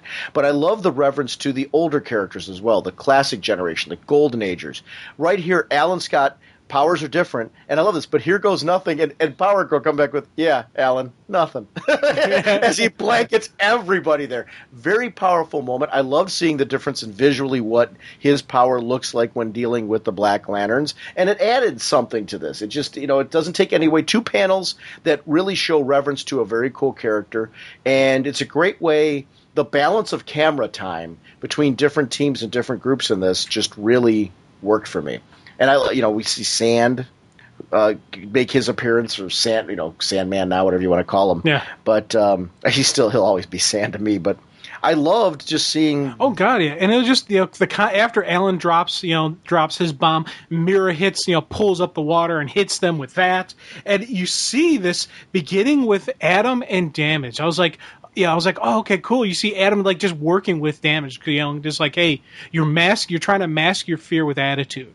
Let it go. It's okay. We're together on this. This is a team type thing. And I really like seeing that veteran go to that rookie saying, don't worry, kid, I got your back. I'm right here. And I was eating it up, and I didn't see where this was going. And I was like, oh my God, when we actually got to just that the ending of this sequencing, because it was just such a cool place seeing Adam work with this kid, and as the dead, as he's fighting his own dead dad, the two of them just trying to duke it out. What was it? Alan, right? Yeah, Alan Pratt. He was dealing with Damage, just trying to get that emotional response out of him, trying to get that once focused on that one emotion, so then he could do the move and take out the heart. And you see just Adam burst out of him, exploding him in half. I was like, yes, that's great. Oh no, that was a backfire. Oh shoot.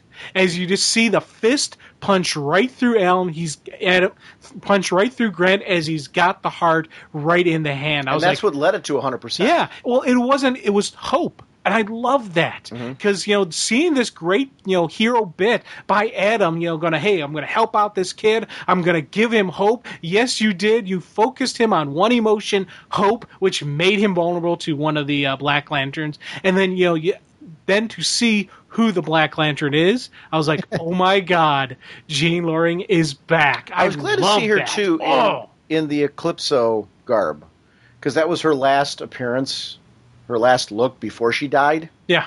And to see her like that now, that makes sense. And I'm glad that they acknowledged where the character went. And it is basically his ultimate failure, and really to play off of his in his eyes.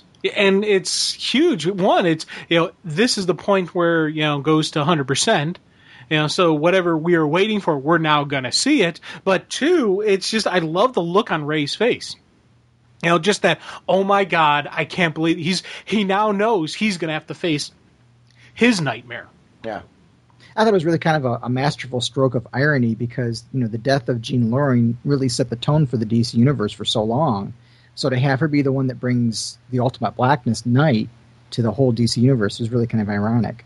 And I'm so glad to see it putting Ray and her into confrontation. I want to see so well how that plays out.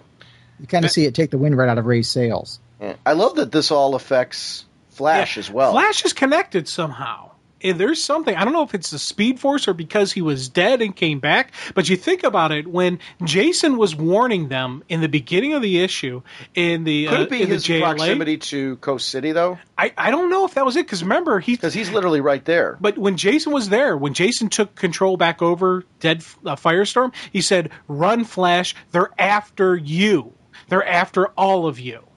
But But they're after all of the heroes that have come back. Right. See, I'm wondering if that's Flash's connection because of the dead coming back, or if it's a Speed Force you're thing. saying if is it just Barry that had this connection, or did we see the other heroes? The other heroes have some other. Is there some other? I do think it's connection? his proximity, though, to what's happening here. I agree with you on the connection to all of the other heroes that have come back, but I think we see this reaction on Barry because of his proximity to Coast City. Well, he had a reaction like this before in Green Lantern 44 when he and Hal were at Bruce's grave and Barry touched some residue that was in the grave. All of a sudden he started spouting this gibberish and kind of got that look on his face like he was being affected by something. So I think this is kind of the next step of whatever it is. Something's tied into Barry somewhere. So I wonder if it's – and I'm curious to see – I'm with you. I'm curious to see then if it is just Barry or if it is all these other people that have come back. Because that means it would affect a Donna Troy. It would affect a Superman, a Connor Kent, so I mean, I don't know. The one thing I'm thinking this is a Speed Force connection. And there's a scene in the Titans that, when we talk about, I'll bring it up when it happens, but there's a scene in Titans that makes me think that it's something beyond not just, the dead coming back. Do you think it's some of the stuff we're seeing in Rebirth with the connections to the Speed Force and there being two kinds of Speed Force? And could be something like that. Or I'm not exactly sure what it is yet, but I think there is a bigger connection with the Flashes, not just dead heroes coming back. Well, I thought it was interesting too that he kind of feels the Black Lantern Central Power Battery coming before it gets here. Yeah. There's some other connection there, and whether it's, I don't know. And I love that sequence of the Black Battery arriving, basically exploding on the scenes in Coast City, and we start seeing dead normal people rising up. These are not people connected to the directly connected to a hero. These are just regular undead lighting. They're connected to Hell. Coast City's completely connected to Hell. Think about the death of I know. Superman. Yeah, and their death there. That for Hell. It's also connected not only to Hell, but to the people who are the survivors who've come back to Coast City, the people who've now settled into Coast City. So they've right now opened up a whole can of hey. I took it that it wasn't there. That the previous risings had to have a different type of connection. These are just regular, everyday people who are now going to be powered up. Except, okay. Because you think but we've seen this before with Jon Stewart, what he's going through. They're bringing back that whole planet that he lost. But this is very similar to that. Yeah, true. There is a connection here on that level. So we've seen this with Jon Stewart. True, yeah. I think there's a definite. Now, I will say this, and I don't know that we're actually that far off. I do agree with you that these people were specifically chosen. I don't know, and maybe we are different. I don't know. I think Coast City was specifically chosen for a reason. These people, I don't think they are just ordinary people. I think Coast City was specifically chosen for a purpose. Yeah. Now, and I agree with you on that one because in the Book of the Black they talk about Coast City and why it was selected for it. But I also think that the fact that Necron has re-risen, the city that was supposed to have been destroyed and decimated and not to return has risen, right? And it shouldn't have been. So that Coast City's had a rebirth. It's the willpower that there is that willpower, there is that energy in there. But I also do think though that because Necron is back, there's going to be an expansion in the power. There's going to be expansion on what he can do. I think we're going to see different levels of zombie Black Lanterns. We're going to see the people who have the black power rings, but we're also going to see undead masses. And I thought this was kind of the evolution of the master plan. What is his overall goal? They've got the battery charge now, so now we're at the next stage of bringing everybody back. Yeah, exactly. That's okay. Agree with you. That's where I kind of saw this going. The goal, though, to me isn't to bring. I mean, I agree with you that they're going to. That's the army of sorts that he's amassing. But the overall goal isn't to bring everybody back. I think his goal is to take everybody who escaped him, who passed through the way station that should never have been able to return, right? Yes, but I also think he wants it all. Oh, I agree. You know, I don't think he's stopping at the heroes. He wants it now. Right. I think that the whole thing was to now that Necron has charged back up. Now the next step is to bring his army forth, and those are the average person. Yeah, we're not going to acknowledge you. You're not going to acknowledge my joke? No. Your queen. Yeah. Hey, at least I didn't sing it. No, yes, very good. Glad, you know? But yeah, the ending with the Book of the Black. I love. Well, we got to talk about that. Yeah, we got to talk about that. I was just like, no, we got to talk about that because that's 2-page spread, beautiful. And here's the funny thing: is I've read since I was a kid. I've read Green Lantern, but I haven't read Green Lantern consistently. So, like, I didn't read the miniseries Tales of the Corps, so I didn't know who Necron was. Other than, I did when the teaser was revealed, when that cover was revealed months ago, I looked up to find some information about him, but I certainly didn't know what Myron knows.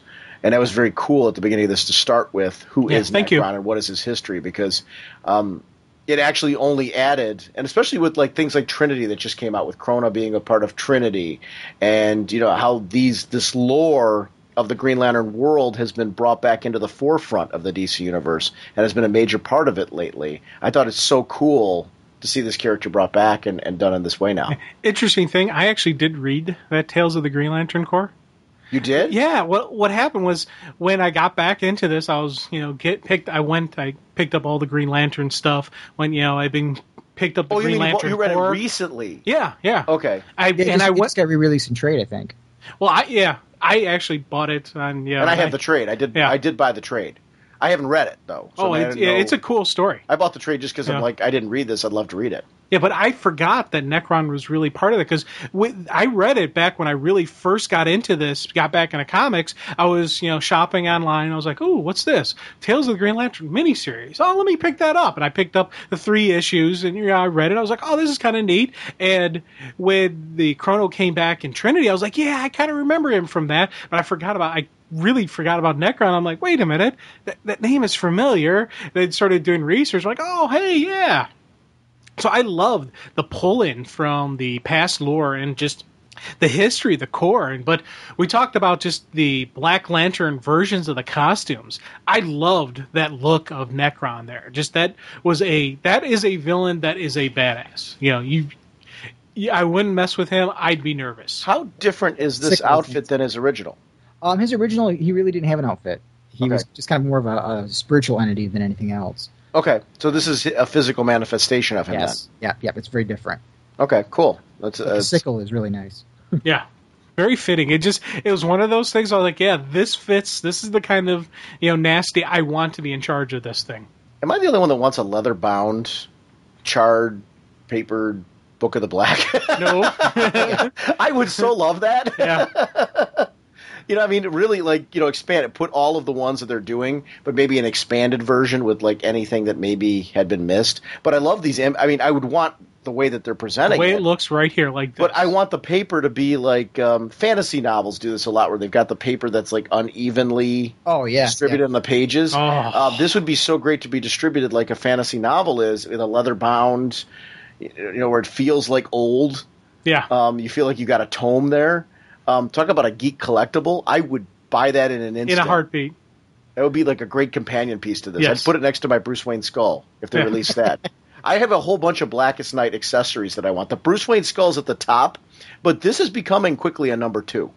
Yeah. To have that leather bound with the pages like that, because it would be. I've got a lot of my fantasy books. I love reading fantasy fiction, and a lot of the fantasy books that I have those uneven pages, and I love that touch. It's a subtle touch that works for the fantasy novel, especially when you see those maps that are usually the beginning and the end. This would very well work in that same format. But I love these Books of the Black because they give little tiny clues and they make you think a little bit further into it. And it does feel like this is something that has been a part of the lore for much longer. So it's cool. What do you guys think of? I know it's not Green Lantern, but as long as it happens to be here, just casually, we don't have to go heavy into it. This Batman Doc Savage, Brian Azzarello, Phil Noto, the artwork is gorgeous. I'm just looking through these. It's in like every book now, so everybody's kind of seen it. So whether you like it or not, it's there. But I do like that they put these preview pages in there because you can really quickly see whether or not a book's for you. And if there's a better series to put a preview at the end of, I'm not sure which one other than Blackest Night. Yeah, because there's a lot of people who are getting this, and this is a great way to see this Batman. I'll make an assumption. I like it when they do this. But Myron, do you like these things? Do you not care? I mean, and there's no right or wrong answer there. I'm curious because I have my own perspective, but I know there's a lot of opinion about these. Do you like these preview pages that they put at the end of books every so often, or? I think it's kind of a cool idea because maybe it's a book I wasn't thinking about, or it wasn't even on my radar. So to see some of this kind of stuff, I think they did it before with the Action Comics. Or Adventure Comics, with Connor Kent. And I thought that was really kind of neat that they did it because sometimes, you don't look at the previews, you don't see everything that's going to be out there. It gives you kind of just a nice little teaser.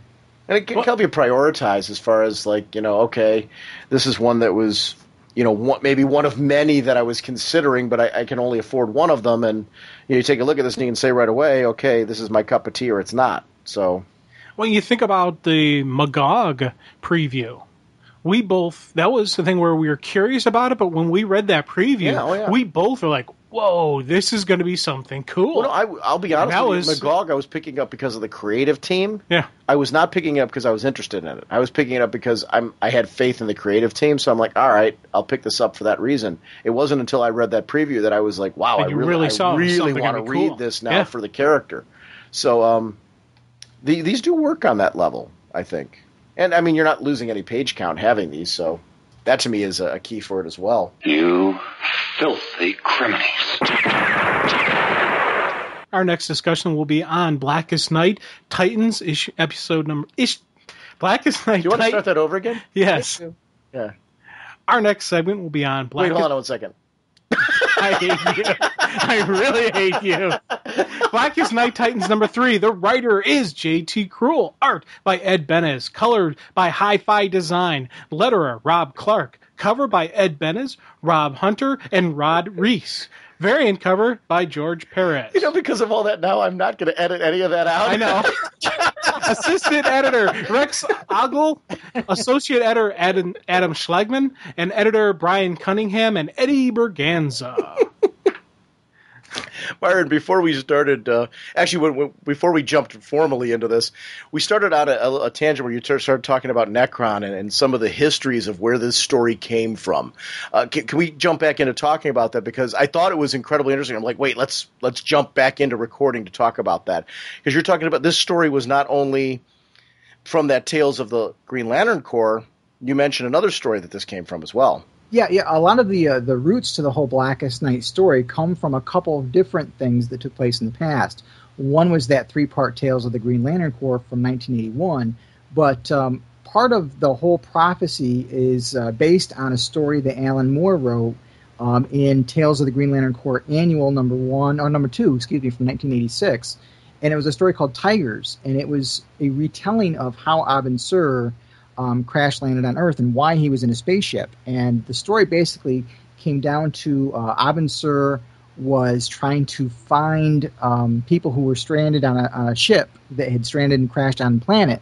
And that planet happened to be Yzmal, which is where we know that Atrocitus comes from.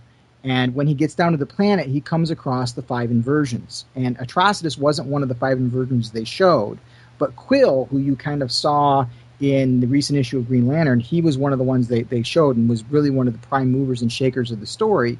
And he basically tells Abin Sur that he can ask 3 questions, and he will give him the truth. And the first question that Abin Sur asked was, where do I find these 2 people that crashed on the planet? And he gives them an answer. And so before Abin Sur will ask the next question, he wants to verify the validity of what it is that Quill has told him. And he finds that to be true. So when he goes back to Quill, he says, what's going to be my undoing? What's going to be my death like? And so he goes on to tell that he does die. His ring will fail him, and that he will crash on Earth. And he talks about Hal Jordan being the greatest of his contemporaries. And then the last part he asks is about the fall of the Green Lanterns. And he talks about, Quill tells Abin Sur that the Corps will face their enemies, and they'll face the Children of the White Lobe and the Guardians of Kord and Ranks, the Sentient City, and that Saddam Yat will be the last one standing, and Mogo will be the one that falls before him. So that's kind of where some of the prophecies of the Sinestro Corps War and the different color, War of Light has kind of stemmed from. And the story that Quill tells him about his ring failing him is why he relies on a ship, and that ultimately leads to his death. Wow. Cool. Just pulling from that far back, that's something I just really love about Jeff Johns' writing. I have that's got to be in that Alan Moore collected. Yes, it is. Yep. I'll have to go back and read that. Yeah. And it's funny because Alan Moore has kind of made a few statements that he thinks that, doesn't anybody have anything more creative to do? And I look at it as, Jeff is looking at these stories that were pretty much dead and buried in history, and he's pulling elements from that history and making them relevant again. He's paying ode to them, and I think it's really, strong storytelling, and it's one of the things I like about Jeff and how he's taken things that already existed and brought them back to the forefront and made them have relevance. And expanded upon them in such a way that it's now going in a direction that's way beyond, and actually taking something that was a prophecy and bringing it about. Yeah. And making us question, will the prophecy play out, or is there a way to change prophecy? Is there a way to change destiny? I'm watching the TV show Flash Forward right now, which I'm really digging. But are either of you guys watching? I don't think, Jim, you're watching it, right? Yeah, not really. Not watching it either. Okay. I'll just tell you the basic premise of it. Everybody on Earth falls asleep for 2 minutes. And during that 2 minutes, they dream of April 29th or April 30th, respectively, of 2010. So they dream ahead of what's going to happen later in the year. And people have these dreams where it's, relationships will come to an end that are very important to them, marriages, things like that. They dream of people who had died being with them, alive again. So, how did that happen? They dream of, basically everything you can possibly imagine dreaming of your future, they dream of. So all variations. So some people are happy about these dreams. Some people are upset about these dreams. Some people are ambivalent. Other people don't have dreams at all, which means they think that they're dead, because they didn't have a dream. Why didn't we dream? Because we weren't around to have anything to dream about. There is no. And the reason why the people start to realize that it's their future is when they talk to people who were in the dream with them, they had the same dream. Mm. So they start to realize that these were visions of the future, not just random dreams. Now, where this is relevant is the whole series, the premise of the series right now is, can you change destiny? Can you change your future? This is a great example with this Green Lantern story right now where can you change this future? This prophecy has been spelled out. This was something that was in the lore of this series since that Alan Moore story. We're now bringing it back and taking a look at it and saying, okay, now these events are in our face. And even looking at the prophecy, it's deeper and more horrifying than what you could have imagined, even from the prophecy, to now see it live and be faced with it and to see what leads these events to happening is more horrifying and overwhelming than you can imagine. Can we change that destiny? Can we change that prophecy? How set in stone are these books? And that, to me, is compelling.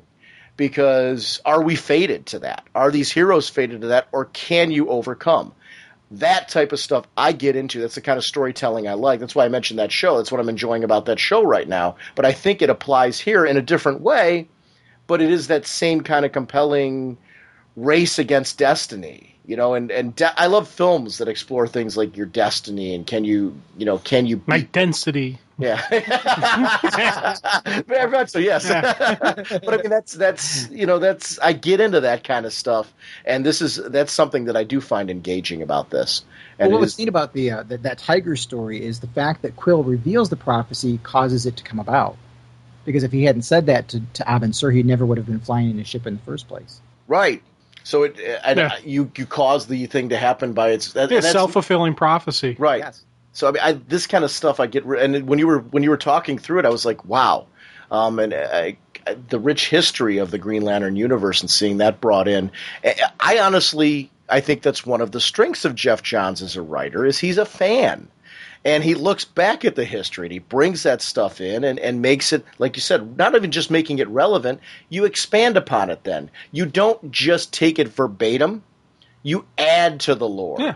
You expand upon the lore. When he does these secret origin stories that he does, Green Lantern's Secret Origin, great example of where he honored what came before, but added another layer to it. And brought elements of this into that origin in a way. I mean, and that's the way you do things. I love that. Keep everything that the fans, the core thing that brings us to the table, keep that in there, but add another layer, add another element. He's doing that right now in Superman's Secret Origin, and I think it's what makes him a good writer. It makes him, interesting to follow because he's going to deliver something like this that actually shows he cares about the history because we all do. So it's kind of cool. Oh, definitely. And before we get into Blackest Night Titans, one other thing. You did look up on Myron, IMDb, and you found out Jim what was that Steven Spielberg movie? That's Saving Private Ryan. And yes. Myron, thank you very much for pointing that out because... Is Jim, if you're like me, you'll sit there and all night you'll be trying to think of what was that movie, and it's going to pester you until you go and look it up. My plan was going to be as soon as I got home, I was going to turn on the computer, IMDb, okay, Tom Hanks, okay, that's the movie, there it is.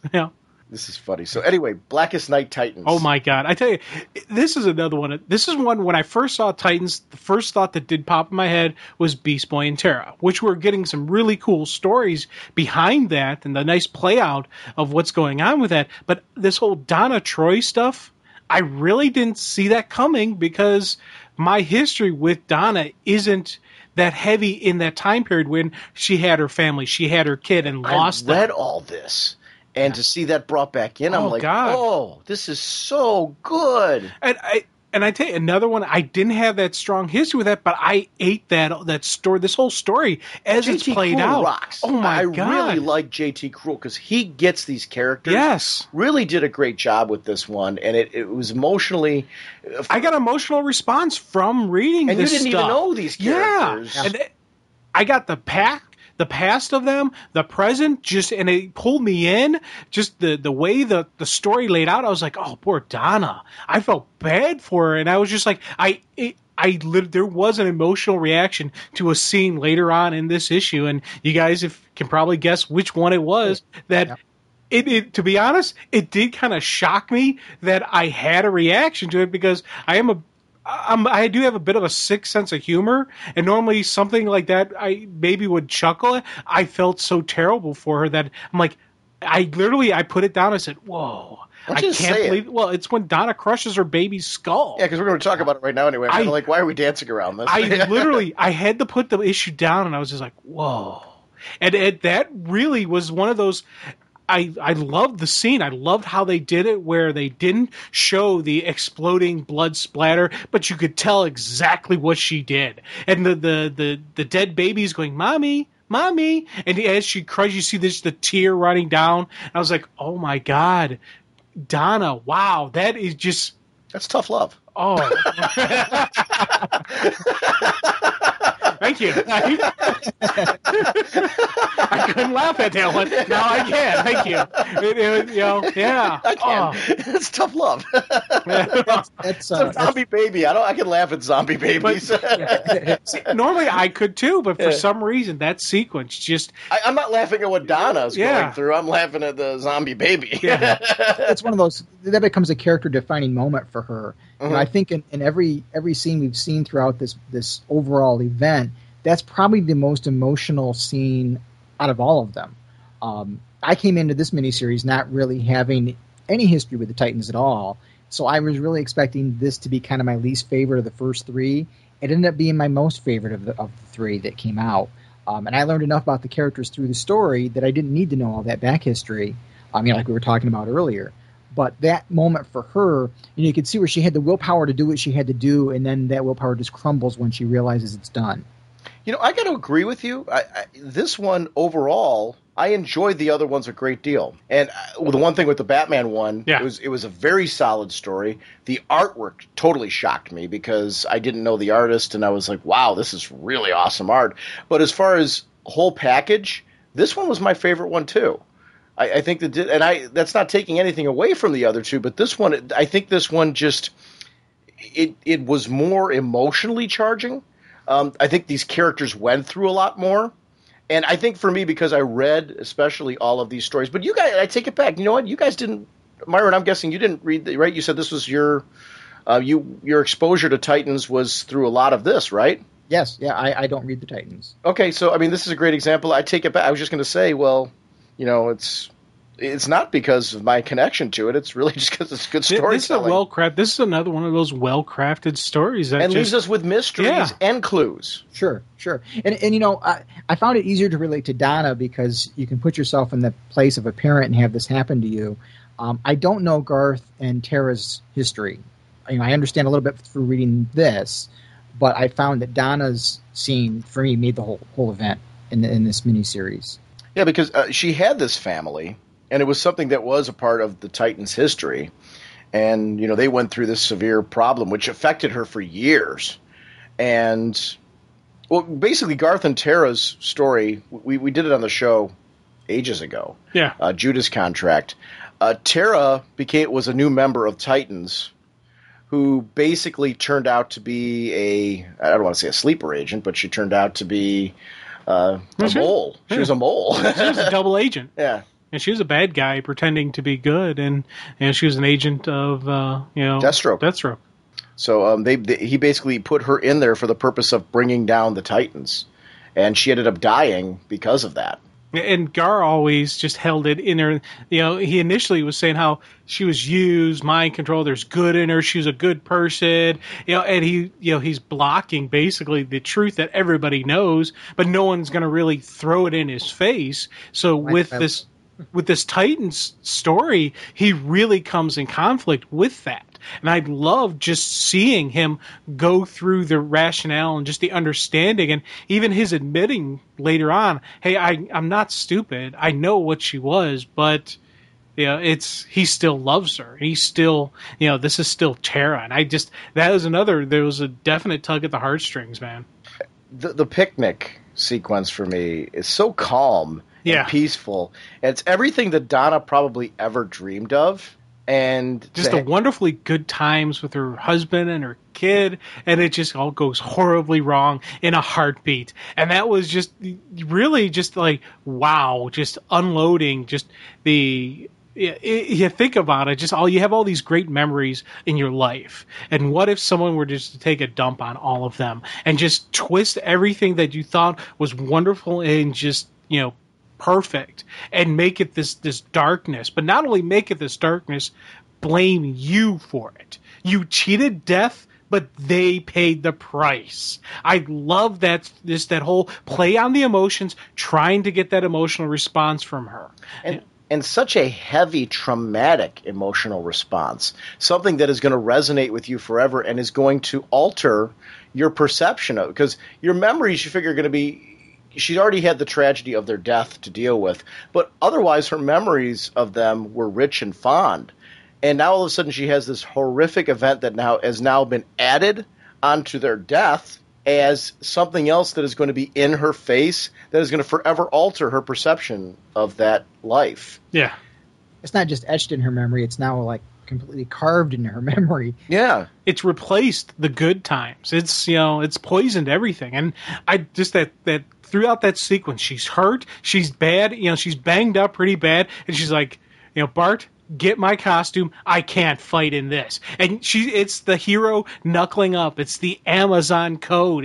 This is some nasty stuff going on, but she's not just going to sit down and not do it. She's got a job to do. She's a Titan. She's a hero. This is what they do. You run. It's the firefighters who run into a burning building that everyone else is trying to run out. You confront the anger. You confront the pain. You confront what you're afraid of. You confront just this nastiness that is out there. It's the twisting and perverting of everything that was wonderful and pure in her life. She's now got to go head to head with it, fight it, beat it down. And you just see the look on her face. I loved just the artwork on just some of her sequencing, the emotional response, just the time to throw down stuff. I can't just it was just, as I said, emotional response with her. Well, it's a violation. It's a violation on the deep. It's emotional violation. It's a personal, very personal violation of something that was sacred to her.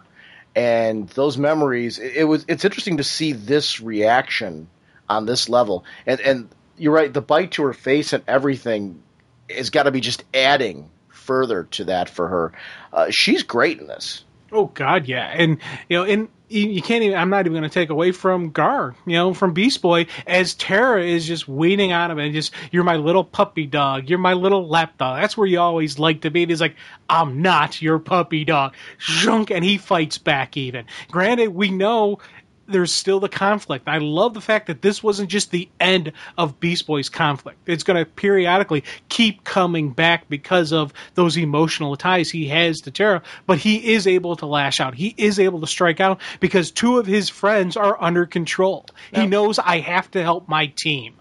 Now, is knocking a former lover's arm off, would that be considered a spat?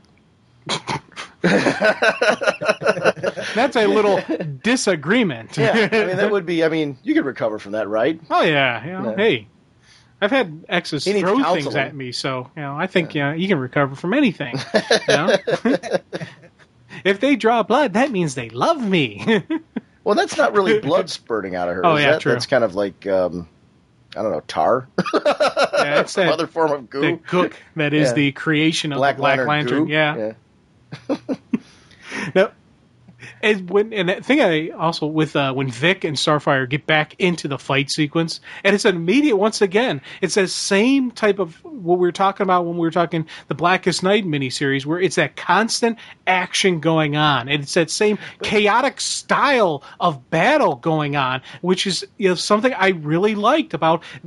We said before, we got to give credit where the editing staff, the writing staff, keeping that same style, that same feel to it. This book and the issue 4 of the limited series really had that same style to it that was reading these two together was a real joy.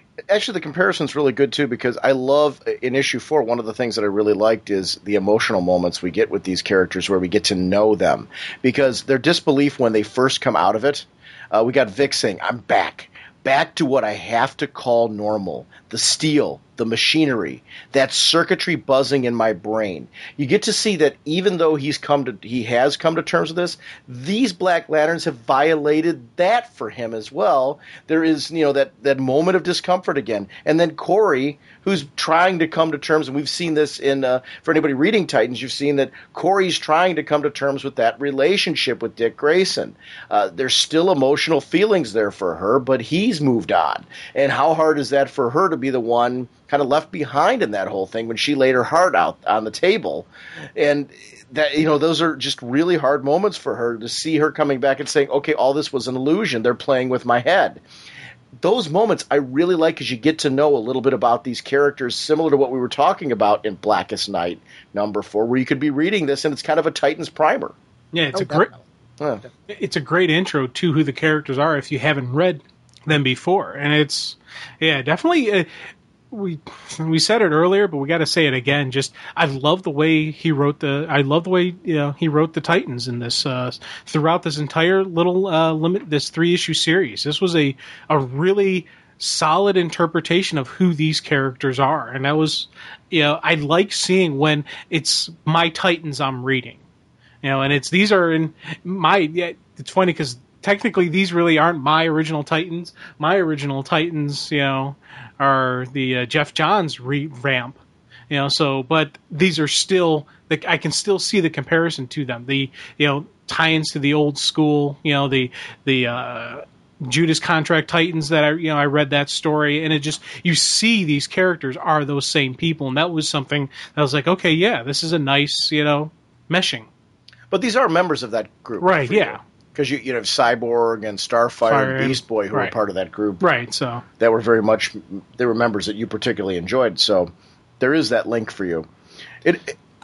Garth in Blackest Night has been, he's doing Aqualad, awesome. Yeah. or Tempest, however you want to refer to him. Whichever way you want to call him. He's been a great character in this. Yeah. I'm like, oh my God, they did not just kill him. Yeah. And I tell you, it's this fight sequence between him and Vic. I loved just seeing the Black Lantern style, because we talk how they constantly are going after the emotional response. Hey Vic, how many Titans have you killed anyway? Just trying to little egging on, especially with when they did the relaunch of Titans, where the entire Titans team except Vic died. It's a great, just nice little dig at him. But if you look in the background, you see these two fighting on. There's another Black Lantern kind of off to the side. And my guess is the Black Lantern fighting style is I'm fighting Sean one-on-one, face-to-face.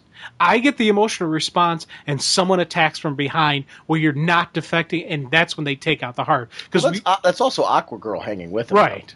But you see, she's not really fighting Vic. I think that's part of their strategy. We saw that in issue 4 when Jean Loring took down, Damage. She, sat back and waited till the right moment, right as he had that hope in his heart. He was 100% locked in on emotion, and she attacked from behind. She is part of this, though, because she's saying, I was only an honorary member. Look what happened to me. Right. So, I mean, she is there adding to it and supporting. But you're right, Aqualad, or Tempest, is the lead one on the attack here. One of the things that I really like, too, is he references, for people who didn't know, that Vic was not a founding member of the Titans. The Titans were actually, there was a core group beforehand. And the core group, for anyone who doesn't know what the history of the Titans are, the core group was comprised of the sidekicks of the time. So it really was Robin, Wonder Girl, Kid Flash at the time, Aqualad, and then eventually Speedy joined up from Green Arrow. But it was who were the sidekicks at the time. They were hanging out, and they were like the team group at the time. And when when Marv Wolfman relaunched it, he introduced characters like Starfire and Cyborg and Raven, and then Beast Boy was brought in from Doom Patrol. But these were characters who were not part of the Titans before. And it's great to see that kind of reference there that no Titan died because of the founding members. Right. You fucking trash can. I like that moment though, because you would hit below the belt. Yeah, and he knows what hurts. He knows what's gonna zing him the most. So let's throw that at them. Now, as I said, with Beast Boy and Terra. He had that lash out, and he has those strong emotional response. You're not Terra. I know who you are, but she's still able to talk him down. She still has that connection. It's that whole first love is, first cut is the deepest cut, and you never forget your first love. And I love just seeing, how he's struggling against it, and he knows in the back of his mind. Because they keep changing it up, too. Right. They keep changing up what they go after until they find the one that they really connect with. Mm-hmm. But I love seeing his conflict, and he knows he's being stupid, but it's Terra. There is no conflict. Yeah. Resistance is futile. You will be assimilated. This one was really. I got to agree with both of you guys with your comments earlier. When Blackest Night Titans was announced, I'm a Titans fan. I've read Titans pretty consistently since the Wolfman relaunch. And then back in the beginning, when I was a kid growing up, I read broken issues of the original series. But I've been a pretty consistent reader of Titans since that series hit. And wow, it's great to see that. It was either I read it as it was coming out at the time, or with some of the stuff like Judas Contract and stuff like that, I read it when they did a reprint series of that Teen Titans. They did a newsstand version of it, and that's what I was reading when they finally started doing the reprints of them. But, that stuff was really fantastic, and to see that all brought in and the rich history of the Titans, that's where continuity works. I don't think you need to have read every little thing. Like when Myron was talking about some of the Green Lantern lore, it's like I haven't read all of that, but I love that it's there. And I love that there's a story that I can go read. I love that there's trades of it. And even if there weren't trades of it, I love that there is a history to this and that we can talk with somebody else and say, wow, okay, this is something that it wasn't just pulled randomly out of there. It's been there for years, and now we're expanding upon it. We're finally acting it out and playing it out. to see Great Darkness Saga from Legion of Superheroes. Great example of a story that was alluded to, and they finally ended up playing it out, and how cool was that when they did? I like that kind of stuff. I like that there's a history and a build, and that things eventually do come to fruition, and this is a great example of that. This is just, it's really fun. It's great to see, though, that this is a mixture of both the newer Titans it's and old the and older new Titans. school. We got Kid Flash and Wonder Girl being brought into this, as well as Donna. And Donna, I tell you, how do you... Amazon code, I eat that up. I really just, and I'm being redundant, I know, but it's still just a great, just showing her what is the Amazonian code. It's that, that warrior code, it's, you see her just smashing through the ground, driving her husband through and into the ground. And this is, granted, she knows it's not the husband, but it still is. It's still bringing out that same emotional response. And you get that great sequence of her punching basically through the husband as she's saying, I know you're not him, but you've ruined, Terry's dead to me. And now you've taken those memories I've had, and I will never be able to think of them without remembering this night. And it was just, as we said, it's the poisoning of this, her most beautiful memories she has in her mind had to have been her dealing with her husband, her with her son, her son, and just the love that they felt as all that was going on, and just that peaceful calmness. Even it ended horrifically, and it was a tragedy to her, but she still had those good memories to hold on to. She no longer has those good memories now. She'll never be able to think of that without remembering the day she punched through his chest or crushed a baby's skull. And they came back. Yeah. Oh, not even that. Look at, these 2 pages here where you're talking about Terry's dead to me, and then you go through what actually happened with the baby. I was joking around before with, the tough love thing, but no, sir, you read this through. It's not them. It's not them. And the baby's saying, Mommy, it's not them. I'm sorry. The build up to that, what that took for her emotionally to be able to, she couldn't even look at the baby. She's looking at the baby at first saying it's not them. Then you see her, she's looking away. She cannot even look at this point. And she's figured at this point, I've done the toughest thing I could ever do in my life. I've done something so horrible that I could never imagine doing it, but I know it's not them. I know I needed to do this. Figuring that was it. And only to find out that they come back. Yeah. Oh. That was the part that to me was the exclamation point on this, was that these Black Lanterns come back when you cross those lines.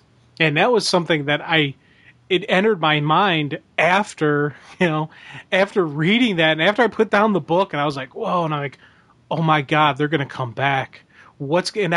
I knew, I was just like, what's going to happen then? Holy crud. And that was something I was just, I naturally think of, we've had discussions about could you kill a friend if they ask you, and what would you do? And I'm just, I don't even want to think, about, if I ever were to have a kid, would I be able to kill the kid? Did you put it in your will yet about the skull? I will put in the will that you get my skull. My answer might change. Oh, okay. Because I really like that idea. Yeah. Well, you can't crush my head if you want the skull. Well, who said I would crush your head? Well, I'm just saying, No, it's could you kill your friend? Oh. You didn't say how. So if you put that in your will, Jim, then you've just given him incentive. Yeah. I know. I'm like, that's not the smartest thing you've ever done, Jim. I wouldn't crush your skull, dude. I need that. I'd behead you. Next time I come over, Sean's like, here, have a drink. Sean, it's bubbling. Oh, no, it's good for you, really. Here, let me help you with this neck collar. I want you to straighten up your posture a little bit because I'm worried about your back. No, I'm just kidding. I don't want your skull. You sure? Yeah. Okay, good. Yeah. It would make the next time we go to a con very difficult for me to fall asleep. It won't just be, Jim, tell me a story. It's, Jim, shing. Here, the knife being drawn from the sheath. Uh-oh. I might start bringing a skull with us when we go on convention trips or something like that. Put it right beside your bed. You wake up in the morning, what the heck?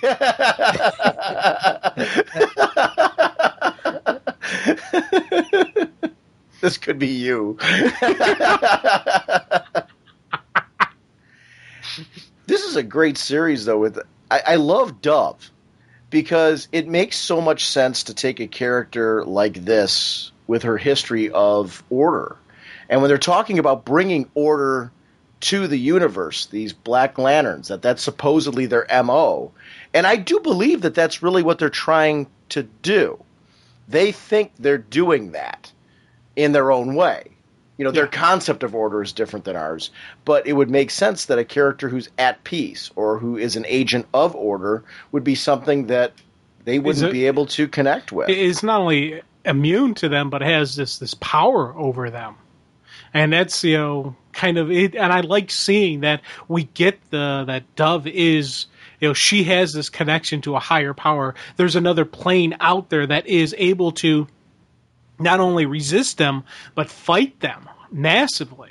It's not just the lanterns who can do damage. We're going to see later on that Dove is able to destroy these things just by who she is and just by what she represents and stands for. And that is, once again, we talk about just clues in this, in this issue. That's another huge clue out there. And we talked earlier about with Kyle Rayner, maybe now Kyle is on that other side, because, Myron said how he's think maybe he'll be over on that other plane and able to come back and fight. Who else could Kyle bring back with him?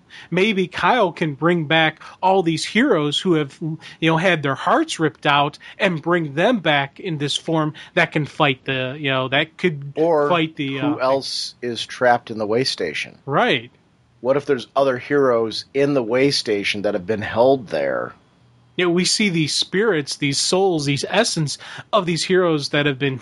either long gone, long forgotten, or have been tainted and twisted, and it's their way of, maybe returning back to the body or just even making an appearance. I don't know what we're going to get out of this. What if, and this is an interesting question, if they're being downloaded to the rings, these people, if their essence or their identity is being downloaded to the rings, where are they downloading that information from? What if everybody that's a Black Lantern, and I'm really stretching on this one though, what if everybody that is a Black Lantern is trapped at the way station and that's how they're able to be downloaded? That could be. And maybe with what Kyle's doing, maybe what Dove can do is she can access it, she can... And that's a big stretch right there. That's a solid theory as any other ones out there. Because they're being downloaded from somewhere. So where is that information coming from? Right. It's not going to be in their DNA. No, because it's externally. Because the rings are downloading that information or the information is being downloaded to the rings to animate the body using that information. And it's really not even the body anymore because we've seen them completely get vaporized and then come back through the ring. Mm-hmm. So it's no longer just a animated dead body. That's a complete creation of this person. So is Kyle going to be a Black Lantern and at the way station? That's what I'm wondering. I think that'd be kind of cool. Because now that does he become a Black? Do we see him become a Black Lantern? No. What I'm saying is, could it go there though? I mean, if the cliffhanger is he died there, then there has been no Kyle Rayner of Earth rise or anything like that. That hasn't happened yet. But it could happen very easily. Yeah. But maybe it won't because of how he died or... Why? I don't know. Maybe I don't know. Yeah, because he'd certainly be one to use. Oh, yeah. He'd be a solid one to use. Yeah. So, but... I'm curious to see where that all goes. Yeah. The whole thing has me really intrigued now. Beast Boy and Terra just unleashing. And you see him go through, and I like because he went through multiple animals. And it wasn't just even using multiple animals for different combo fights. He was running from her trying to avoid, just a confrontation. He kept going to different creatures, different beasts, so it wouldn't ever be him, really. It would be, this is his avoidance of it. And as he finally it's the whole final realization that, I know who you are, I know what you did. And you see that full-on rage that he has as he's the bear just tearing into her and finally just cutting her in half. It's the confrontation he has to himself. And we see later in the issue where he's talking with Vic about, hey, I know the truth behind her. I know what you all said behind my back, but there's still, this connection. There's still this love. And here, this is right here, his lashing out at her. He's getting the ultimate closure right here with him and Tara. Even though... Oh. Go ahead. No, I was going to say, I was just going to say that I think Tara's going to change her name to Claude.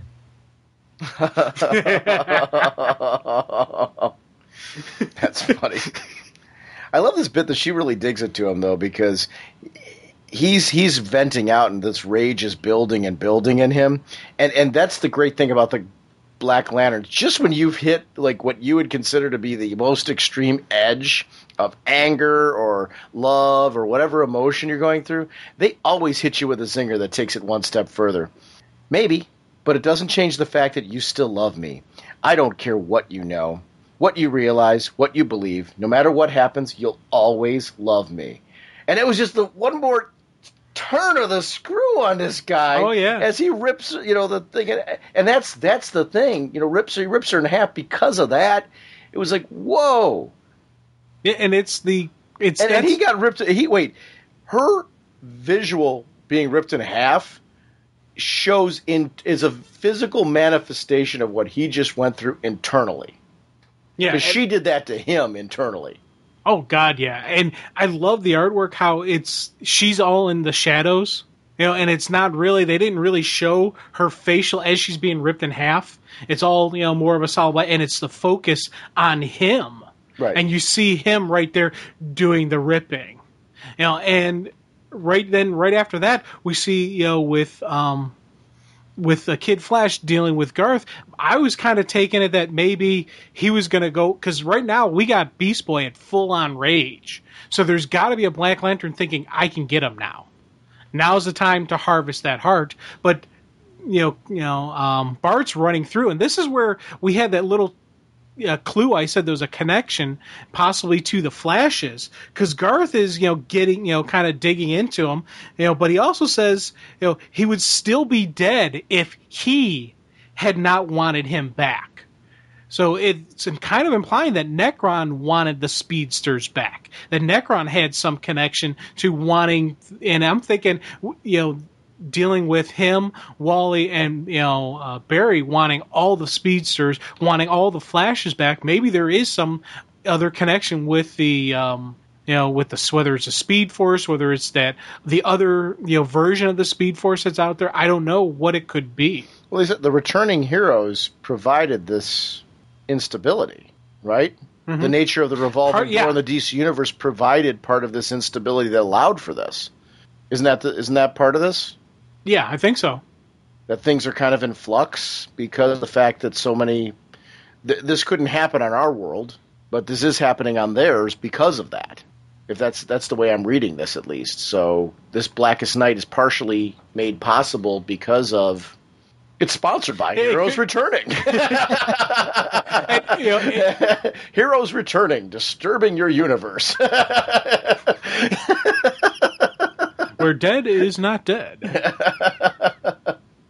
But actually, he could be talking about all of the heroes. I kind of read it because I read this after reading the other Blackest Night, mm-hmm. And I kind of took it that he was referring to Bart and Barry and just the speedsters. But he could be, when he's saying you wouldn't be back unless he wanted, it could be the overall all of the heroes who came back from the dead.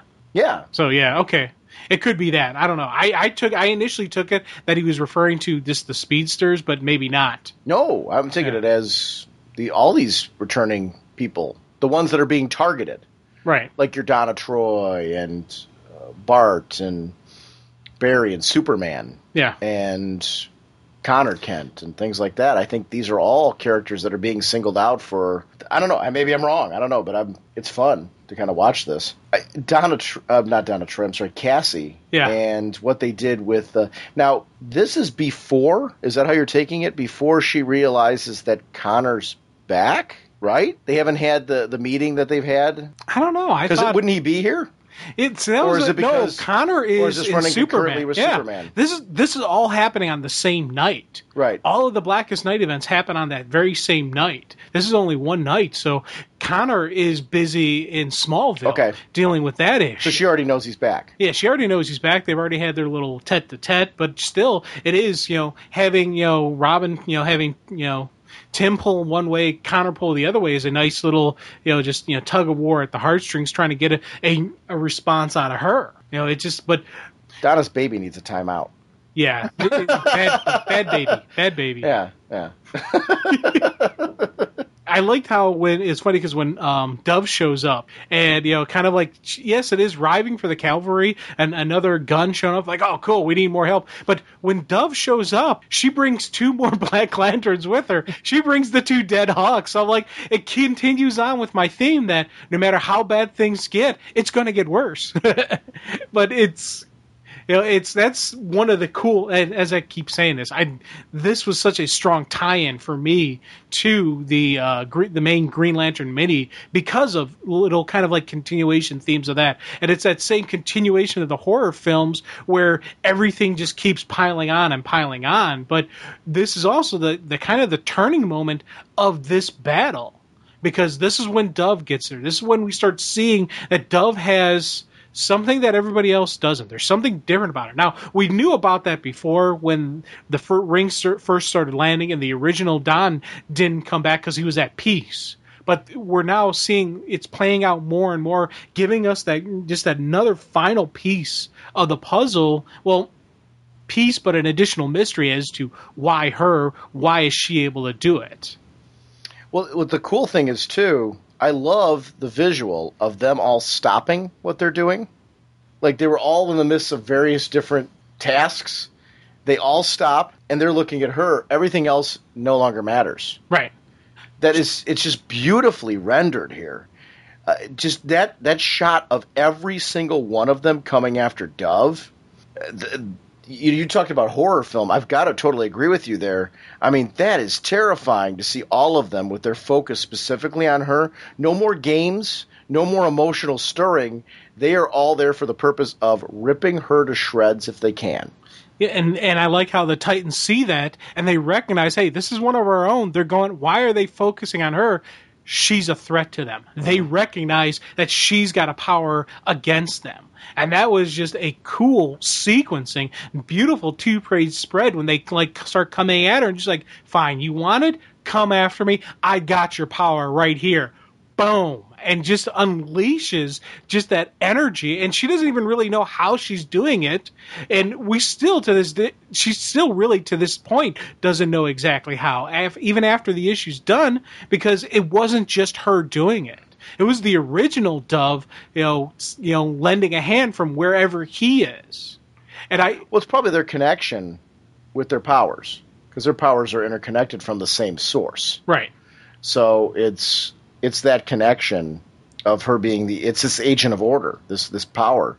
And now I'm taking it as, out of all these connections severed, Terra, Tempest, and Hawk are still running around. Yeah, it looks like they got out, because they said 3 of them make it out, but they fry everyone else, and they get some nice clean house of even people who weren't really in the forefront that were there. And I thought that was the fact that they acknowledge, hey, they're still out there, and so we know we're probably going to see them in the main series. Same thing happened at the end of Batman. Same thing, yeah, there was still some left at the end of the Superman one. So we're still going to see some of these, these Black Lanterns come back and make an appearance again. And I like seeing that. That's, it's the connection between this limited series, this mini series, and the main limited series, the main series going on, that we said you don't need to read these side things to get them and enjoy it and appreciate it. But because we read this Titans, when Terra makes her appearance, when the Titans make their appearance in the main series, we'll have a little bit more from the story. When we see Donna, we see the scarring on her face from the infection of the Black Lantern, from the baby bite, we're going to know exactly where it came from. We're going to know the whole story behind it. Don Hall is interesting here. Mm-hmm.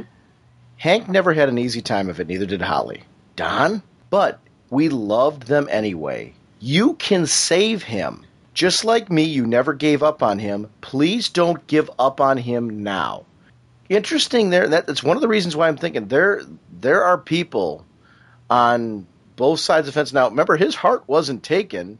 He was already gone. Yeah, he rose. So, that makes me wonder, where is he that he can be saved? Because if we're downloading the information, we've already determined that the Black Lanterns are not, and please correct me if you guys are taking this differently, the Black Lanterns are not the actual people, correct? 100% agree. Yeah. Are you guys both in that place? Right. Mm-hmm. Okay. Because we saw that with Deadman. How Deadman. can he be saved then if that's not him? Where is he to be saved?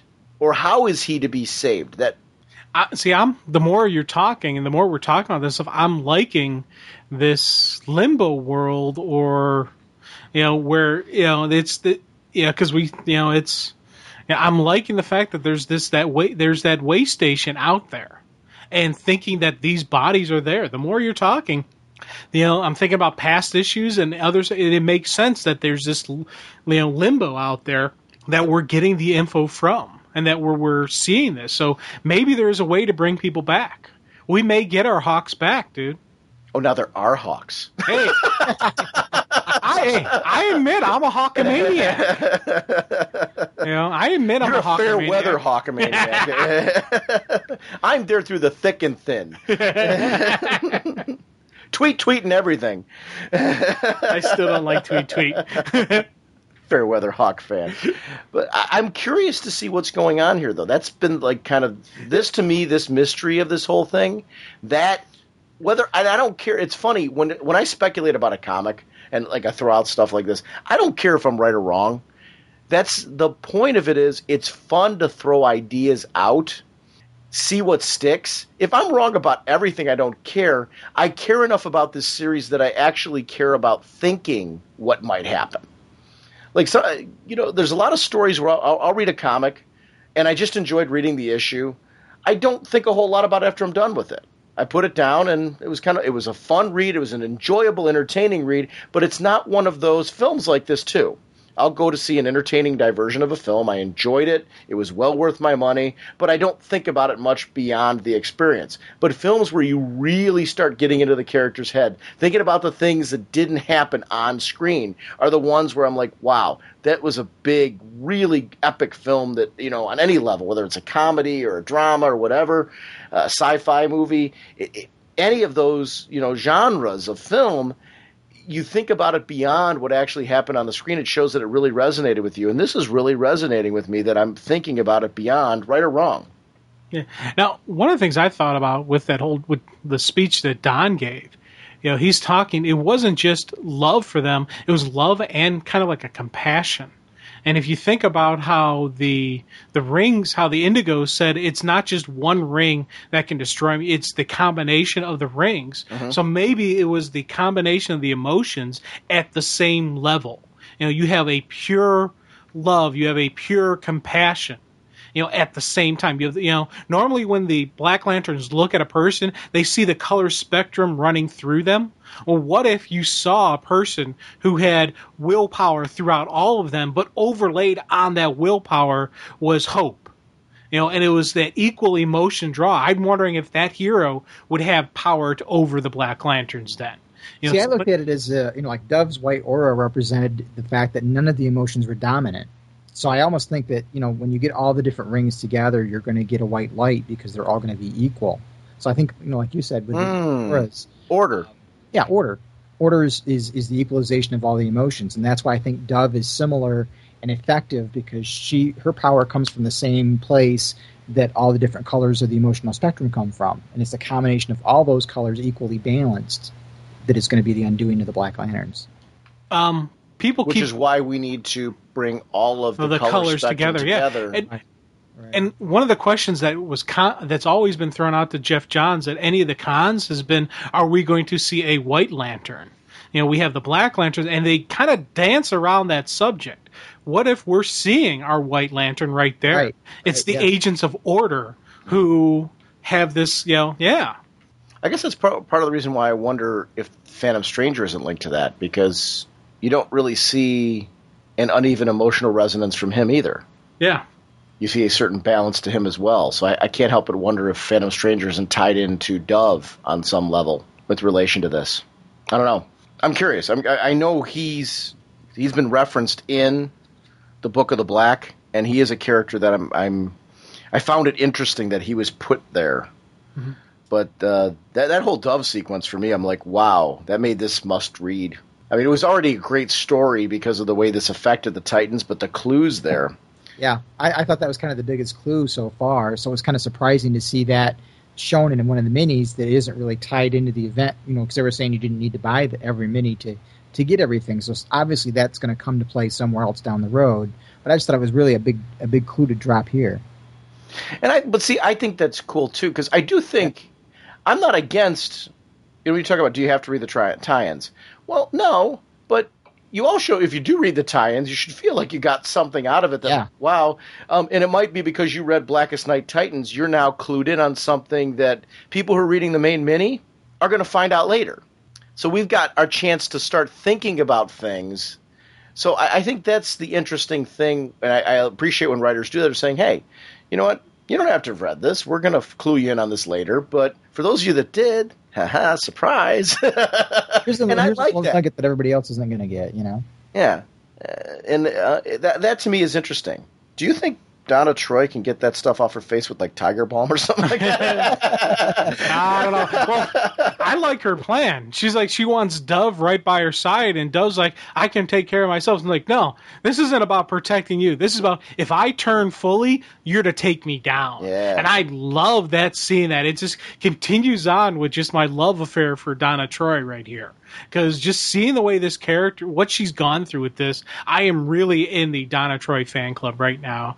Glad to see that she, we've had some cool stuff from her, and I've really enjoyed the character throughout everything. But this is some stuff like, yes, we're seeing now her really just announce her presence with authority. This is something going into, with her being part of the JLA roster.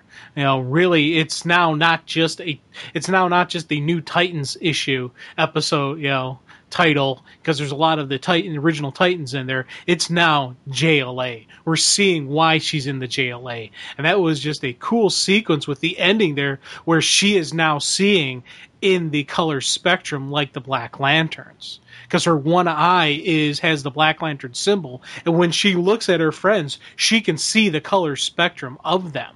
I thought that was cool. Yeah, that is interesting, that she can see all that as well. Woof. And her comments of be strong Titans. Yeah. I love that we see, though, Dove all white. All white, because she's the presence of all the emotions. So, yeah. This is cool. I mean, it's just a great issue. And the artwork was stunning. I don't know. It's this is to me one of the... I don't see the eventitis thing gets thrown out every so often. I see it on websites where people talk about, how do you deal with people who got eventitis?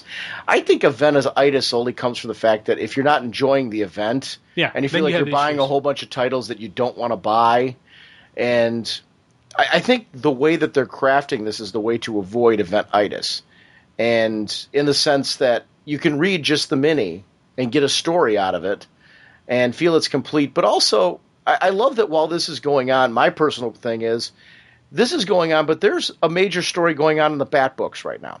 There's a major story going on in the Superman books right now. Wonder Woman's got her own thing going, which is pretty epic. And actually, it's funny how the manipulation that's going on of Donna Troy in this resonates with a lot of what's going on with her in Wonder Woman, and echoing in themes there, where Donna's going to have to deal with stepping up, and how does she deal with that in both books. I love Diana had to deal with this with the lasso quite recently, how that's been corrupted and it affects Donna in her book. I love this kind of stuff that these things are going on separately and independently, that they've each got their own events. So a Green Lantern fan right now can be super happy because they're all tied into this. But a Bat fan, if they're not reading any of this, is getting their own event, their own story, without having to buy a whole bunch of extra stuff. They can just read the Bat books like they were before, and they're getting their own event. I think comics should always feel like an event. Not like you have to have 27 billion issues in order to read it, but I mean, you're reading a single monthly book. Like, I felt like the Green Lantern book in general has felt like an event since it relaunched. Yeah. It's felt bigger than what a regular. There's always big arcs going on. Yeah, it's always had like the big stories, and it felt there's like whenever I was reading Green Lantern, I was feeling like, okay, there's something else out there. It's leading to something big. It always felt like the big buildup. And even like with the Green Lantern Corps, when I was reading it, you're seeing all these characters, all these different people that you're getting to know and you're getting to understand. You knew, okay, there's a reason why I'm getting to know these guys. There's a reason why they're spending time in developing the individual personalities. And we're seeing that in these events. I'll tell you when I get eventitis. And I think that's why I brought up what I did about there's something going on in Superman, there's something going on in Batman, something going on in Wonder Woman. It's when there's an event going on and it seems like the entire universe comes to a stop, and creators who are writing books don't have the freedom to have their own big storylines going on in there. Like, I guess I referenced that because I think it's really cool right now that a Wonder Woman I love Wonder Woman right now. Big stories are going on in Wonder Woman, and they're not being derailed by Blackest Night. If that makes sense. Right. And I think, Superman having Superman's big stories, I don't feel like the characters are treading water because they've got to wait around for the Blackest Night event. They've got big stories going on. Booster Gold has some really cool things going on in Booster Gold right now. These books will tie in to what's going on in Blackest Night when it fits. Like Secret Six is a book that, is my favorite book right now. Secret Six is eventually going to tie into this with that Suicide Squad issue that will lead back into Secret Six, but it's going to tie into it in a way that, kind of organically makes sense for those books at that time. The thing they tried to do with Amazon's Attack, where they had the Amazon's Attack, and then you had where you would see the event, told a different way in the monthly series that was the tie-in to Amazon's Attack. That type of stuff, I enjoyed it, but it did kind of take it out of the game. I liked how they're handling this better than how they handled Amazon's Attack. It's in that, to me, the Amazon's Attack only had criticism that event of Amazon's Attack back at the time we were reading it was that it was awkward when you jumped between the two different.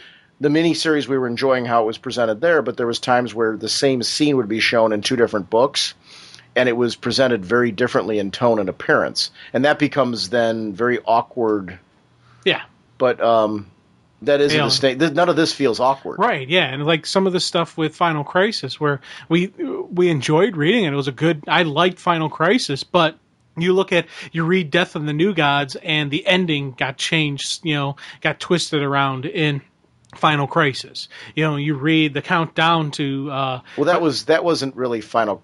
Well, but that was a faux pas in the sense that all should have come together. You're right. No, actually, I'm take it back. I'm actually going to correct and go with you on that because I liked Countdown a great deal. Yeah. But my main gripe with it is that it didn't all tie in together nicely. The ending of it didn't fit into where it was going. Right. So, you can enjoy a journey on something and then go, "What did you do to me here?" Yeah, and this is. And I love Death of the New Gods. Yeah, and I enjoy. Yeah, that was a good story. I liked the story. I thought it was a cool way to go. I'm like, okay. This doesn't have any of that. No, though. You're right. It's very fluid, very clean to everything that it came before, and it really is. You're right. There's a consistency here across the board that I find engaging in this whole thing. Well, here's one thing I want to ask you guys. What are you most excited for coming, like in the future of this event? Are you thinking ahead on this, or are you just kind of enjoying the ride as you go along? Where do you guys go with this? I know I'm just kind of enjoying the ride and trying not to overthink it. I'm trying to enjoy the story as it is and still trying to figure out what's going on. But I'm more focused on what's going on in the books right now than thinking about what the universe is going to be like afterwards. The only thing that interests me in this, I love that this event is going to affect the universe in some way because they keep talking about post Blackest Night and how they don't want to reveal post Blackest Night, and I'm glad they aren't. Keep that as close to the cuff as possible. I'm curious about it. I want to speculate about it. I don't want anything spoiled on that. We do a spoiler show because we want to chat about things and in such a way where we can go in depth. It's not that we want to ruin anything for anybody. I want to experience what the post-Blackest Night universe looks like after I know how this is going to tie up. I'll tell you one thing I'm very curious, speaking as a Bat fan, that skull of Bruce Wayne's running around in this thing, and there's been hints already that something in this is going to tie into something in Batman and Robin, the series Morrison's writing. I love a clue from this on some level with Bruce Wayne. I think they said, and please don't quote me on this, because I'm going off the top of my head. I thought they said issue 6 or something like that. Something was going to happen in that would then resonate in Batman and Robin, and I don't know what it'll do. It might reveal something. They weren't specific, but you got to think that there's got to be some kind of clue to Bruce Wayne in all this. Just a clue.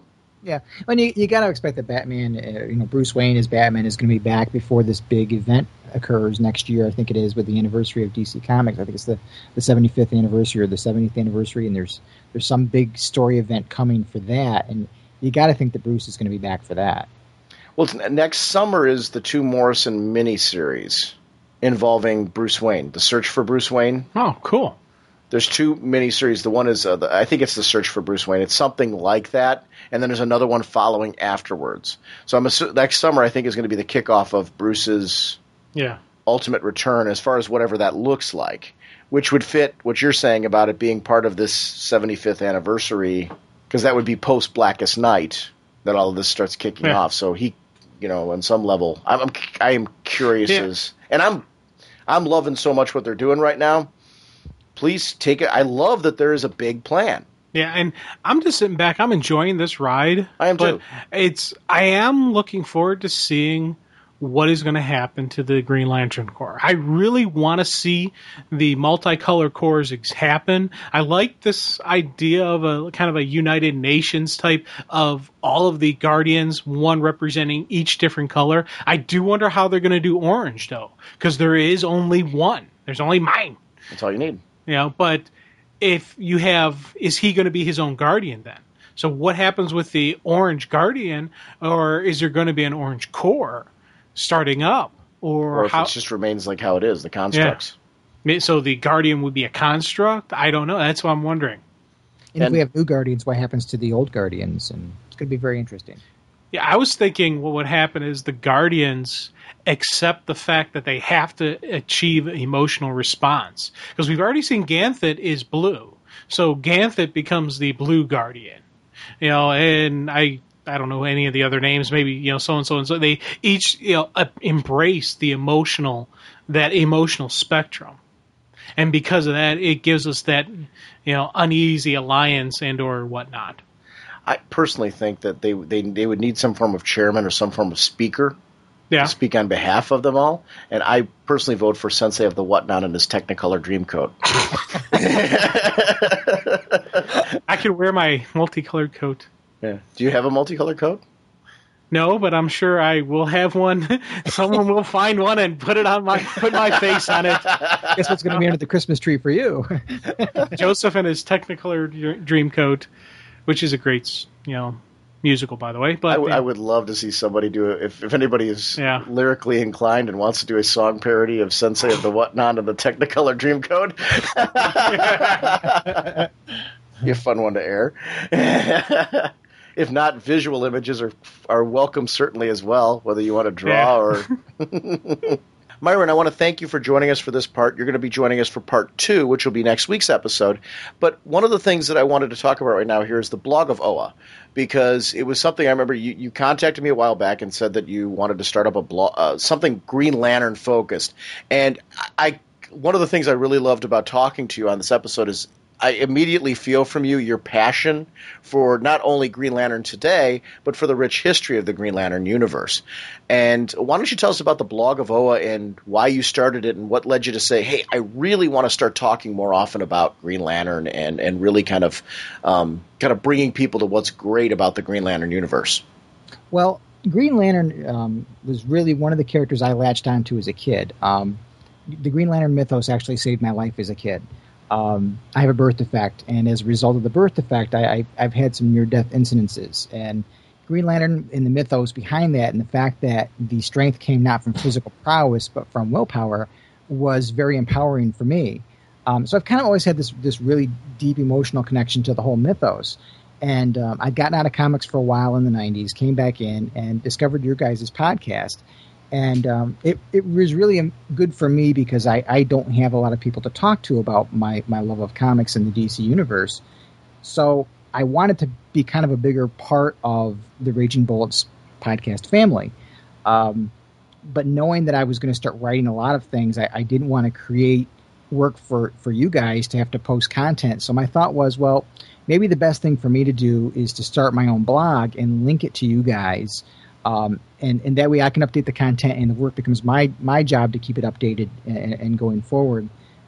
So that's kind of where I started. And I wanted to promote the podcast and thinking I might bring some traffic in that doesn't know about Raging Bullets. Maybe this would be a way for fans to discover the podcast, as well as for me to promote my local comic shop.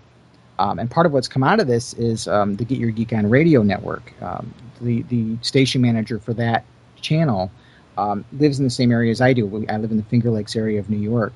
And he contacted me because I had been promoting my site through my local comic shop. And I believe he discovered the podcast through the blog of OA. So that's kind of how it's kind of... And it was, because he had actually contacted me, and the first email that I got from him about, hey, do you mind if we start airing your show on our radio network? The discussion really generated off of the fact that he knew you, and that was how it was very cool and organic. And I love that. I love that our show now, because I always felt like our show, not just as a podcast, has a very much so a talk radio feel to it. So It's kind of nice to have our show continue to be broadcast as a podcast, but also now to be reaching an audience that is listening to internet radio. So it's really fun to have that kind of diverse. So I want to thank you for that, because we do rely heavily on listeners spreading the word, and all podcasts do. It really is. It's the way that the word gets out. And internet radio relies on that as well, as far as people getting the word out that, hey, we're listening to this. It's very cool. So it's something, you doing that, and all of our listeners who have done stuff like that. We really appreciate that, because that's how we get new people driven to the show, and that's the whole reason why we do this. Jim and I would sit around, and Jim and I've known Jim for years. We'd sit around and chat about this kind of stuff just for fun. But to be able to do this and interact with a larger community of comic fans, I always wanted this. Growing up, when I read comics, I'm with you, I didn't have anybody to talk to about them.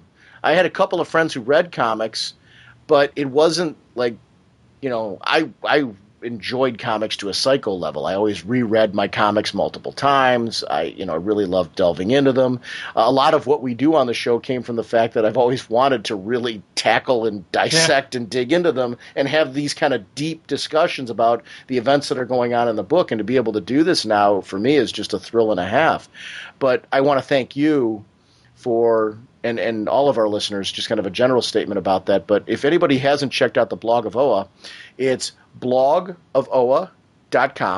And it's right on, if you go to the Raging Bullets column link, right on the main page, if you click on Raging Bullets columns, right down there's a very cool-looking banner for Blog of OA that you did a wonderful Green Lantern-themed banner for it that people can come on and keep up to date and bookmark it and keep checking out your thoughts and comments on. And you're going to be joining us, not only are you going to join us for the second part of this, but we're going to make this a regular feature where every issue of Blackest Night, you're going to come back and join us, and we're going to keep doing this as a three-person section because it makes sense. Your history and I think that adds something to the discussion, because I really enjoyed that, learning some of the backstory to where these characters have come from. That's added to my enjoyment. So thank you very much for joining us for this. Well, I thank you guys for having me on. And for those of you who have a PlayStation 3 out there, I do have a Blackest Night PS3 theme on my website that you can download for free. That's one of the nice things nowadays is the amount of comic book related customization. Comics have become so cool now, and the characters have become so cool now. It's great to see those themes, and that's awesome. So thank you again, Myron, and we'll do this again next week. Nothing like the handy-dandy electro claw for carving through metal doors.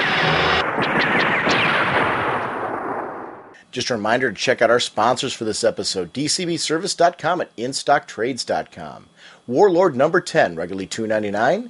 You can pick it up for only $1.79 at dcbservice.com. And Showcase presents Warlord Volume 1 trade paperback. It's available at our friends over at InStockTrades.com. It's regularly $17.99, 37% off, only $11.33. Get a lot of issues in there for that price, so check out InStockTrades.com for those discounts. And I want to thank both of those companies for continuing to support our show. So, Jim, our next episode is going to be more Blackest Night. This was really meant to be one. We thought we were going to get in not only the Blackest Night issues, but we're going to get Vigilante in the show. Our eyes were bigger than our stomachs on this one. Well, there's so much going on. And there was a lot of discussion that we went off on, and we had just a lot of theorizing as to what is going to be the future state of these heroes that were, these Black Lanterns, the future of the Green Lantern Corps, future of the DCU. There was some nice open kind of tangents that were really fun. So we're going to continue discussing Blackest Night next week, and then we're going to jump back with that Preacher discussion. We'll probably come back a little bit sooner with this most recent Blackest Night Part 2 episode. So we'll get back to Preacher then sooner as well. So I'm excited to continue our Preacher discussion. Yes. But our next episode will definitely be talking about the most recent Green Lantern issue, probably talk a little bit more of the Green Lantern Corps issue, talk about some of the tie-ins. I want to talk a little bit about the Doom Patrol issue. That'll be all kind of casual discussion. But Vigilante number 11, you and I will discuss as well for part of our Vigilante Challenge. I'm really loving that book, and I want to talk about why. So we will see you next week. Bye.